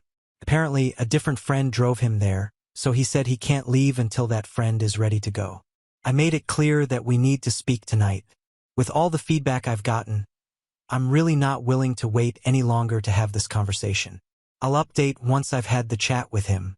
Update 2. Before I get into the update, I just want to say thank you to everyone who shared their advice. My boyfriend and I had a long talk last night, and a lot of you helped me actually verbalize my feelings towards the situation. So, my boyfriend called me immediately after he got home from the D&D game, and I just got straight into it with him. By the time he got home, I was already stewing after everyone's perspectives on the situation, and I think I shocked him with how forceful I was from the get-go. We've not really had arguments like that before. I started by saying I am uncomfortable with the fact that Dave stayed over till 4 a.m. one-on-one with him, and they got wasted. He seemed surprised and completely oblivious that it would bother me to this level, and he asked me to explain why I was feeling this way. I told him it's totally unacceptable that he and Dave spent basically the whole night together when Dave has actively tried to sleep with him and disrespected me in our relationship in the process. I told him that he needs to have boundaries with Dave given all that has happened. His response to this was that Dave said these things a couple months ago and that he doesn't think Dave still fancies him like that or ever really did. He basically said that Dave was super drunk when he made his admission, but it wasn't that serious, especially since he's not gay or curious and doesn't reciprocate Dave's feelings at all. I told him whether he took it seriously or not, the whole situation was serious to me and that I feel extremely disrespected by both of them. I told him if this was a girl who admitted her feelings for him and they stayed up together one-on-one until 4 a.m., I would immediately think something sketchy is going on because you don't entertain someone like that when you're in a relationship. Just because Dave is a boy, that doesn't make it okay, and he should still have the same boundaries he would for a girl who says she's into him, propositions him, and talks about me. He didn't really agree with this argument because he said it's different in that scenario there's a chance of attraction/sexual activity, but with Dave, there isn't. I told him that in any situation with anyone, there's that chance regardless if he considers himself straight. How am I meant to trust that things wouldn't happen when Dave has already expressed his desire to have sex with him, and they were very drunk and alone together? In what world would I be comfortable with the fact that he's chosen to spend one-on-one time with Dave until the early hours of the night knowing Dave's contempt for me and our relationship? At the bare minimum, he's showing Dave that it's okay to disrespect me/us and that Dave still has his attention after all of this, potentially leading Dave on since he has a sexual attraction towards my boyfriend. He told me he understands my POV, but it wasn't like that, and he didn't plan to have Dave stay that late anyway. I asked him to take me through the entire night and explain to me why they would need to hang out for almost 10 hours. He said that when Dave came over, they worked on his D&D character. Dave explained how to play for about 3 hours, and they were having a couple of beers until Dave asked for something else to drink. Then they FaceTimed another coworker who was hosting the D&D event and stayed on call for like 2 hours or more. Apparently, it went from D&D conversation to gossip about work, etc. He said after that he was showing Dave the music he's made/how to produce and DJ, and they just lost track of time. I asked him how he could lose track of so much time when I was messaging him at 11 p.m., 12 a.m. to say goodnight. He knew what time it was at that point, so why wasn't Dave on his way out by then? I told him the whole thing was sketchy, which he took slight offense to, asking me what I'm trying to insinuate and saying it seems like I don't trust him. He said in terms of the lateness, he honestly doesn't know how that happened and that he was shocked when he checked the time and asked Dave to leave as soon as he realized. He said he didn't ever think the situation was suspicious and that from his perspective, Dave doesn't have feelings for him. So the whole night was innocent/they were back to being the same friends as they were before Dave's admission. I told him that can never go back. Even if he thinks Dave doesn't have ulterior motives, Dave put this out there, and it can't be taken back. His behavior needs to change, and boundaries need to be put in place. I told him that without putting boundaries, he is essentially keeping things open from Dave's perspective. He told me that initially when this entire situation happened, he distanced himself from Dave except for when at work/work events/group outings, which is a lot of the time, so I'm not sure how distant that is. Nevertheless, he said they haven't met up one-on-one together for like 2 months. I'm pretty sure they have, but I will concede that he hasn't told me they've been alone at each other's houses since the admission. More so just the pub if anything, but I could be wrong. He may just have not mentioned another person joining them. I couldn't remember the specific occasions where I thought they did though, so I couldn't really challenge him on that one anyway. He said their friendship was different because he felt awkward, which he didn't make clear to me at all. He always seemed like it didn't faze him at all, and it appeared to me that nothing had changed between them. He told me that they ended up having a chat a few weeks ago where Dave apologized for what he did and told him that he didn't mean anything said. He also said that because it happened a few months ago, he's just moved on from it now and decided to forgive and forget. I told him while he can forgive, he can't forget because this has happened now, and their friendship has to be different going forward for the sake of his partner and relationship. I also asked him why he never told me about this talk, and he said he didn't think any of this was a big issue for me, so it didn't occur to him that this would be something I'd want to know. This then led to us arguing about the fact that he doesn't share information with me/tells white lies/omits things, including when the Dave thing initially happened. I said that I always tell him immediately if anyone makes a pass at me, and even used an example of a friend, let's call him Bill, who had touched me in a sexual way on a night out and said to my best friend that he has feelings for me. When that happened, I literally called my boyfriend the same night while he was on holiday, as I knew I would be seeing Bill for 2 upcoming group events including New Year's Eve, both of which I invited my boyfriend to. He tried to deflect by saying that he didn't know Bill had verbally said he had feelings for me and that I only said that I think Bill has a crush on me, insinuating it's the same situation as him and Dave, which I thought was ridiculous, and told him he's just trying to find a loophole for his own behavior. I asked him if he would be okay with me and Bill spending all night together getting drunk. He said obviously not, but again, he thinks it's different, especially since the Bill thing happened more recently. I told him by his logic that means it'll be okay for me to do that as long as I wait a couple weeks/months. We continued going back and forth a bit. He apologized for making me feel upset and uncomfortable and said that it was never his intention. He just truly thought the whole thing with Dave was behind them. He also apologized if he came off defensive. He said maybe he's been naive, but he really did not believe that Dave still had any feelings for him or ulterior motives in spending time with him. He also said that it's become more difficult for him now that Dave is his supervisor because he essentially controls all his shifts, holidays, etc., and that if he alienates him, it might impact all of that. He asked me if I want him to cut off Dave for good because he's not sure how he can do that given his work situation and the fact that they often do group gatherings/events. He said it's kind of sad because Dave had been a good friend to him, and they get along. I told him that if Dave was a good friend, he wouldn't have put him in this position and that all of this is a consequence of what Dave did. This isn't something I wanted to happen. I've always wanted to have a good relationship with his friends, but it's not my fault at the end of the day, and he said it's not his fault either.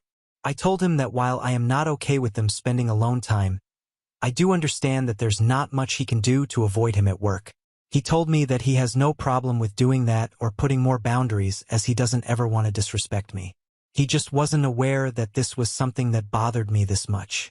He also said that since he's looking for a new job, he doubts Dave will be in his life to this degree much longer. We did touch on other things during this conversation, but we weren't able to get into everything as it was about 2 a.m. at this point, and I had work in the morning. We are going to speak more again tonight and hopefully resolve other things, mostly about how I feel I'm being treated after some comments on the OG thread brought this to my attention again. I want to thank everyone for their input. I don't think I would have been brave enough to discuss this if most of you didn't validate my feelings. Comments where OP has replied, comment. He also said that it's become more difficult for him now that Dave is his supervisor because he essentially controls all his shifts/holidays, etc., and that if he alienates him, it might impact all of that. Honestly, If Dave isn't either prepared to draw a firm boundary between his personal relationship with your boyfriend and their dynamic at work or to back off the friendship himself so there's no opportunity to get that twisted, that's also a strike against him being a good guy with no ulterior motives. I understand that possibility might not make the idea of alienating him any less scary, but your boyfriend needs to recognize he can't use that as his excuse and some simultaneously claim you shouldn't have any issues with Dave. OP, I totally agree. I'm surprised he was oblivious to Dave's potential motives. To me, Dave doesn't seem like a good guy at all. Good friends do not try to convince you to get with them and insult your relationship in the process. I hope I made him aware of how wrong they both are to try and continue their friendship without boundaries. Also, something to add, he mentioned last night that Dave has been calling him fat now, which is partly why he thinks Dave is not sexually attracted to him and that this has become a joke with his work colleagues. Some started calling him beefy, which is just, I honestly don't understand how he could be friends with him. He seems awful to me. My boyfriend probably plays it off like it's nothing, but he does have slight body image issues, and I'm sure deep down it plays on his mind, though he would never admit it. Comment. Wait. Your BF had his boss hit on him, tried to break up his relationship, spends hours together late into the evening, and is now disparaging him physically at work? Does your BF know he's being negged and sexually harassed? OP, my mind immediately went to negging too. Now on to the next story. Story 10. Husband threatens me to open our marriage or go our separate ways for not doing sex daily. I 33F, my husband, 38M, and I have been together for 9 years and married for 6. We have 2 sons, 4 and 3. A little bit about our marriage. I stopped working when I became pregnant with our first son and never went back to work because we haven't needed it. My husband makes a $400K working from home with a very flexible schedule. I tend to do more of the child care since I don't work, but honestly, not that much more. He loves spending time with our children, has a rather intense personality when it comes to organization, so he's very pro-cleaning, and one of his greatest passions, along with sex, is cooking. So he plans and cooks more than half of our meals. We still have our ups and downs, of course, but overall we're both very patient and caring people, and up to this point, a very patient and caring relationship. Our views on child rearing align more or less entirely, and my entire family absolutely loves him. His family is not in the picture. He grew up extremely poor in an unstable household. Before I got pregnant, we had sex 10+ times a week as a baseline. Of course, sometimes one of us was too busy or stressed or physically unwell, and that was never a problem. All things usual though, we had sex more than once a day for years. Then we decided to have children. We both loved children and knew that this would change almost every element of our lives and marriage. In conversations around this, we did discuss the likelihood of sex being less frequent for a while, and it didn't seem like a big deal. During the pregnancy, we continued to have pretty regular sex. That changed drastically once my son was born. I felt like I had zero libido, but my husband was extremely understanding at the time. He said that I just grew a human, so it makes sense for my body to be prioritizing different things. He was more or less happy with more sporadic sex for the next 2 years, and I thought everything was fine. Once our youngest was around 18 months, he started to instigate more mornings and nights again.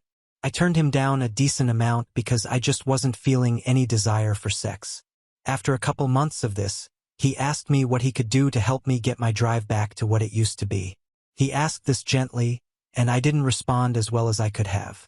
It was upsetting in the moment, and we ended up having really the first big fight of our marriage over it. We both ended up apologizing, but it was only a couple weeks later that he instigated another talk about it. Mind you, it's not like we never have sex. We're probably having sex 2 to 3 times a week. He suggested that we get couples therapy and that maybe I should see an endocrinologist. I responded better this time and agreed. Hormone panels came back regular, so we tried a couple different therapists for a few sessions each. Both basically said his expectations were unrealistic and partnerships are about compromising. In those sessions, my husband's response was that he isn't ready to compromise on something that's so important to him. He was asked if it's more important to him than having a healthy marriage, and while he said no, in hindsight, there was some definite hesitancy. Over the following months, I noticed a decrease in emotional affection on his end.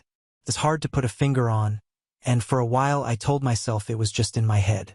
He's still attentive, caring, and affectionate, but there is just a lack of depth in the intimacy compared to the past 7 to 8 years.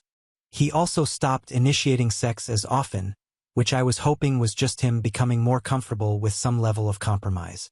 But I approached the subject with him. He said that getting rejected multiple times a week wasn't healthy for his emotional disposition, so he's balancing how much he initiates with how much rejection he can handle. Obviously, I was happy to hear this, and I explained to him that I wasn't rejecting him out of any lack of love or desire for him. He said he knew that but kind of brushed it off.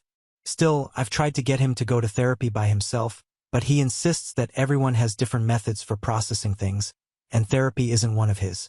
So things continued like this for the rest of the year, and to be honest, I kind of thought this was it. Then comes last night. He walked into our room after putting the kids down. We take turns reading them books before bedtime, and said he needed to have a serious discussion. I immediately knew it was going to be about sex because the only times in the 9 years I've known him that he says we need to talk with such somber dread, it's about our sex life. I was not at all prepared for what he said though. Through tears. This is the first time I've ever seen him cry from sadness. He said that he wasn't built to be in a relationship that didn't regularly express love through sex. He said that he would always love me and that I'd always be the mother of his children. But he can't and won't go on like this. He told me that he believes there are only 2 options. Either we divorce and continue to co-parent, or we open up the marriage and he finds someone else to have sex with multiple times a week. Transparently, the first half of the ensuing conversation is a bit of a blur because of how emotional it was. I went from being devastated, bordering pathetic, to furious, with more rage than I've ever felt in my life. I said some things I regret and didn't mean. He stayed relatively calm throughout it, but he did say that he wouldn't have a conversation with me if I kept yelling. Eventually, I calmed down and begged him to try and rekindle our sex life. I even tried to initiate right there, which is incredibly embarrassing now, which he rejected. He said he was open to working on getting our sex life back to a place that was happy for both of us, but that can't mean me having sex when I don't really want to and that he has needs he has to go get elsewhere for now. I told him I didn't want to open up our marriage and begged him more to work it out. He said he needed some space, and he was going to go stay with a friend of his for the night. I texted him early that morning to let him know not to come, and that I was going to take the kids to visit my parents for a couple days. He was hesitant but agreed to let me take them for a while as I process. I don't know what to do. I don't want to lose this marriage, but the thought of him sleeping with other people hurts so much. I don't know what I'm looking for or if there's any advice to be had. I feel like my world is collapsing, and it's my fault. My parents know something is wrong because of how distressed I am, and even worse, both of our sons can tell. I've tried to hide it, but I'm a mess. My husband says if we stayed together and he felt rejected regularly, he'll end up resenting me and that it's better for our children to have separate parents than resentful ones. Should I open up the marriage or move forward with divorce? Update 1. I don't have the time to respond to individual comments at the moment, but I will tomorrow. Thank you for all of your advice and support. I've spent most of the day talking with my mom while my dad took the kids on an adventure. I love my mom so much. She is such a rock. I do think we are heading for divorce, but I don't want it to be one of animosity. A lot of the comments are well-meaning but really assume the worst of my husband. His position on sex is extreme, extremely immature and selfish. I can see that now and I don't have to forgive him for it. He is also incredibly loving and kind person who has supported me through thick and thin. He holds himself to obsessively high standards, and while people will say I'm naive, I know this man well, and I can't imagine him bearing the guilt of adultery. He simply thinks too high of himself and is too sensitive. He is staying at his married friend from college. He is godfather to their 3 children. His wife has already reached out to offer support if I want to talk since she knows we are going through trouble. I don't think it's a stretch to say he will regret this, but to those that think he is going to have trouble finding people to sleep with and run back to me, well, he was a regular in sex and BDSM communities in his 20s before we met. I knew this from early on and never stopped exercising 6 days a week. I would like to tell myself that he would come running back after realizing it's hard out there, but I just don't think that's the case. I think his view of the world is that if he does what is asked of him, he can ask the world to have his cake and eat it too. For people saying to take him for everything he has, I'm going to talk to a divorce lawyer this week. I will of course do my due diligence, but he has always been generous with his money with charities, friends, etc., and loves his children as much as I do. I do not say that lightly. I'm not going to try and ruin him as some have suggested. We are still going to be co-parents even if we separate, and I want to handle this with maturity. If we don't see eye to eye, then I won't shy away from court, but I honestly think he will sign whatever number I give if it's remotely fair. He is a bad partner for this decision, but you don't know him like I do, and he isn't a bad man. I've watched him struggle to figure this out, and he is too selfish to accept the obvious answer, but it isn't for lack of remorse, just immense selfishness and a will that believes the world can be what he wants while also wanting it to be one of love and compassion, if that makes sense. Thank you again. We'll respond to comments when I have time. Update 2. There are so many more comments and DMs than I could have imagined. Many of you have offered great advice and support. Many of you are well-meaning but have obviously been hurt and are projecting some of your anger onto a situation rather than providing advice for the context provided. To everyone with good intentions, though, I thank you so much. To the misogynistic creeps that invariably come out of the woodwork, EFFU. My husband wants to meet and talk this evening. I'm going to meet him. I'll give one more update after we meet if that's allowed. There are too many comments at this point to respond to them. To answer some questions that seem genuine. 1. Yes, he is obsessive, and yes, he is childhood trauma. These things don't excuse him from what I now realize was an entirely unacceptable decision to give me an ultimatum. 2. To say that the sex is good for me when we do have it would be an understatement. I'm not going to get into the details, but his appetite for life and energy is one of the reasons I fell in love with him. He definitely has an atypical view of sex beyond his extreme high libido. He described his view as not being orgasm-oriented, and he often doesn't orgasm strangely. That's not the important part for him. I used to joke that he is sex like he cooks most of the best meals, and all of the best sex I've ever had have come from him. 3. The advice here has made me realize that we are probably going to get divorced, and no matter what, he needs therapy. He's so high-functioning that I never really thought he needed it, but some of you have made some excellent points, and my mind has completely changed on that. No matter what, I love him, and he will always be the father of our beautiful children, so I will try to convince him to go to therapy even with us divorced. 4. I'm not going to spend more time on the infidelity. I'm sure some people are sincerely trying to help, but there's obviously nothing I can say to convince many people that I'm not entirely naive or wearing rose-colored glasses. That's fine. I'm sure denial is the first step is true for lots of adultery survivors. Internet strangers project. It's what we do. 5. Yes, my libido was matching his pace for years, but I think a key difference may be that I wasn't like that before I met him. When we started dating, his friends endearingly called him a-hole because he slept with a lot of women. I knew all this. I was his first serious relationship at 29 years old, and I liked that. I always felt like his friends treated me a little special because of it. In hindsight, we should have talked about the inevitable eventual decline in sex frequency. I remember looking across the table from him on one of our first dates when he said, "I eat a lot of great food and have a lot of great sex."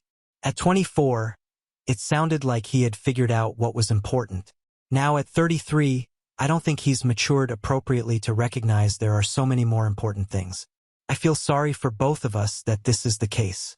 6. Reading divorce literally hundreds of times in the comments has helped. I think it still doesn't feel real, but I don't feel uncontrollable devastation every time I think about it now. I'm trying to digest that is probably where my life is heading. I want the divorce to be one that is led with love. I don't care that internet strangers think that is impossible. He may not be capable of living the life I want, but he's capable of that also. So many people are saying I should tell everyone why we are getting divorced. It's just another point that none of you know him. I promise he will tell them.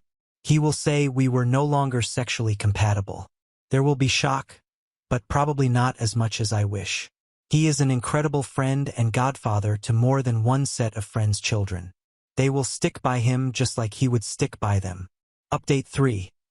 So many people have expressed interest in an update, and I do feel somewhat indebted to those of you who gave advice and perspectives that have actually helped me. I wasn't really expecting my post to end up influencing me in any way, but it did make a difference. Our relationship advice clearly stated in their rules that only one update is allowed, so I'm writing one here. I will pay it forward and try to offer advice when I can to others from my main account. This will be my final update. Before I met my husband last night, I read every single comment and DM. Yes, every single one. With that in my head, I drove the hour to our home, leaving the kids at my parents'. I went in with multiple intentions, but overall I wanted to keep my composure. I was scared to be hopeful, but I knew that deep down I was yearning for this to be a conversation where we felt connected. When I walked in, he was already sitting at the table. Jesus Christ, he looked like shit.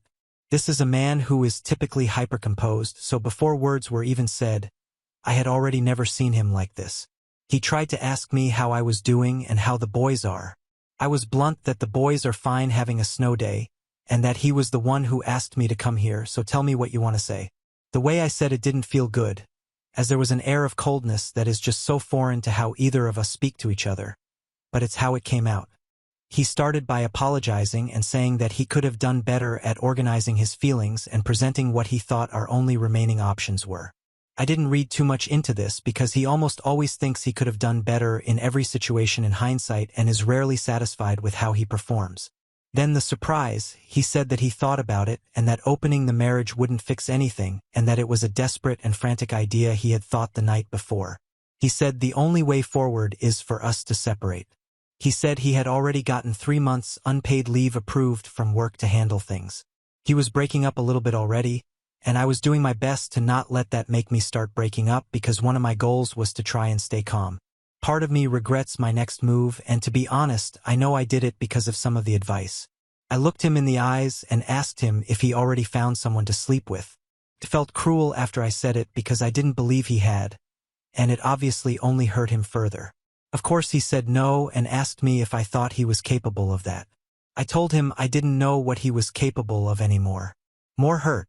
My emotional composure was also pretty much ruined when I said that because it made me start to cry, but at least not sobbing this time. He said the same things he said last time I saw him, that he would always love me and that more important than anything is that I will always be our son's mother. We were both crying but controllably when the next thing came out of my mouth before I could even process it. I asked him if he's really ready to completely miss half of their lives. I knew obviously we were going to talk about our sons, but that question wasn't premeditated. It was a bomb. The last time I saw him was the first time I saw him cry from sadness, but it was controlled crying. The only words he managed to squeeze out were, "I don't know what to do," and then absolute breakdown. It isn't that I was any way surprised by his love for our boys. I've known that since day one. I just honestly have never thought he was capable of losing control to the degree that followed though. He was sobbing uncontrollably, just as bad as I had the night he sprung the ultimatum, probably worse. In that moment, I didn't know what to do. My heart was breaking for him, and I wanted to hold and cradle him like he's always done for me. In that state, I was also still very angry at him, fair or not, I don't know how long I sat there, but I couldn't watch it that long before I was also crying harder and then just saying that I was sorry. I told him I don't want to lose him, that he's the only person I want to wake up to every morning and share breakfast with our boys. He just said again and again that he didn't know what to do. I don't need to give further play-by-play, but it feels important and pleasantly vulnerable to share that when the heavy crying passed, we kept talking, and I eventually brought up that his friend Jay's wife had reached out to me. He said that he had shared everything with both of them. This wasn't a surprise given he was best man at their wedding and godfather to their children, and to the comment suggesting my husband was sleeping with literally his 20-year best friend's wife. I'm sorry for the gross world you live in. I asked what their advice was. They both said they would love him no matter what happened, but he should really get a therapist. I asked if he was going to. His first response was that he didn't want to, but a couple moments after that he said that if both of them think he needs one, then he's sure they are right and he's going to find one that works for him. This felt like all the light I've been looking for in this dark chapter. In hindsight, I wish we would have involved any of his close friends earlier. They are his family. He respects my advice and seeks it out, but I was another party in the matter, and from his mind, my suggestions were just that. Now the people he loves and respects and he believes they understand him, which is a list of like 5 people, have told him to go seek therapy for his relationship to sexual expression and validating love. As soon as he said he was going to try therapy, I grabbed his hands and swore I would work harder to give him what he needs. I told him that I can't view my life with anyone but him, and I don't want either of us to miss a Christmas or birthday or any other important moment in our sons' lives. I told him let's go to Europe for a month. We've been once since the kids were born, but we took both of them, and it was kind of a visit our friends in Europe who want to meet our kids tour also. This was an idea I remember reading from a comment, so thank you. I promised many more things and meant them. We let my parents know I wouldn't be coming back for the boys tonight. I've overshared this experience in a way that is really weird, and I won't ever do again, but it feels good. I'll leave the rest between my husband and I. I told my husband about the post and asked if it was okay with him if I wrote an update about what happened. He was concerned about anonymity, but I explained all the info I had given and decided he didn't care, which is his way of saying he does care, but he chooses not to care because he controls his relationship to control, not the other way around. He wittily, with a touch of self-aware humor that's so unbranded for him, asked if he wanted to see the post and replies. I told him he doesn't, to which he laughed and said okay. He doesn't use Reddit or any social media since he knows how the sausage is made. Neither of us are fools. We have a long road ahead, and there is no guarantee it will work, but I'm going to try harder. Reading the comments made me realize some of this was indeed my fault, not necessarily for doing anything wrong, but for misjudging what was at stake. I knew my husband felt bad about himself when he laid next to me wanting physical intimacy and knowing I didn't. I truly didn't know, and maybe to a degree didn't listen to how bad it hurt him. To say he overanalyzes things would be an insult to the frankly incredible ability his mind has for assessing so many possibilities seemingly at the same time. He's been laying in bed with that feeling just building and building and building. This isn't about physical sexual release. Masturbating or even effing someone else wasn't going to release this. My husband is a hypersexual being, and that's okay. I love him entirely, including that part, and I need to do a lot more work to be better positioned to get into a mood of sexual desire more often, but he needs to not feel explosive rage at himself on the inside when he doesn't receive the sexual intimacy every night. If we didn't have kids, I would feel less optimistic. I told him this is not impossible though, and we can work on this together. We've always been a team at everything else. We have to be a team here. This is now kind of a meandering rant, so I'll close it up with a few random points I thought about because of this thread. So many people have asked, and he said I could share. My husband is a network engineer. He taught himself to code as a teenager for less than savory reasons, but he lived in slums and ethics are complicated and got a full ride to one of the top programs in the country. Financially speaking, he's had a cushy life ever since. His words. I know he is damn good at what he does, but he also benefits from always handling finances like an obsessive analyst with a huge D. Also his words. Less than 3, the most common response by far was that I should divorce him, with about half of those saying I should do it happily, and basically he sucks as a POS with no respect for me or women. These made me reread my post more than anything. Maybe there was some unintentional villainizing of my husband in my post, but I tried my best to give the situation and describe his character as a social experiment. I wonder if it would have been any different if I especially mentioned his second most contributed charity as a women's and children's shelter entirely due to his childhood trauma. But still sweet. This is going to be the most controversial piece, but Reddit loves spice. In total transparency, there is very much a sense of desire to control my body from my husband. The interest is purely based on the premise of enthusiastic consent. It's a part of him though, and I've known and mostly admired his relationship to that part of himself for most of my time knowing him. The same date when he told me that he has a lot of great sex and eats a lot of great food, he asked me what my relationship to control was. It's an interesting thing for everyone to think about. He told me then and there that his relationship with control was very intense, that he is very sensitive to not wanting to coerce anyone into be controlled because he furiously opposes anyone trying to do that to him. He knows it's in his personality, and he tries to be very self-aware of it, especially when interacting with friends and most importantly our sons. You cannot understand my husband without understanding this. He tracks everything about his life. He journals every night and keeps all entries for the past 20+ years of his life in a private server that he runs in our basement. He runs data analytics on it just as he does with our finances and practically any other information he can coalesce. People ask if he is neurodivergent. Well, he isn't socially challenged at all, but he certainly isn't a normal person if that's the question. He also has had a serious sleeping disorder since he was a young child and only sleeps like 4 hours a night, yet still has way too much energy. He is beyond special, and I love him, and I'm grateful to be with him. Many of you made sure to remind me of how special he is. Many of you hated him, but if you knew him, I think very few of you would feel that way. Even if you did, he's my husband, and I deeply hope we can make it stay that way. I'm gonna do everything in my power to keep it that way. As one person messaged me, F your husband. No, seriously, girl. Please do whatever work you need to do to help you F your husband. You both deserve it. Thank you everyone who helped and those who tried. We have reached the end. If you enjoyed this video, please be sure to like and subscribe to the channel for more videos like this, and give us your thoughts about the stories in the comments section. Thank you and see you in the next video.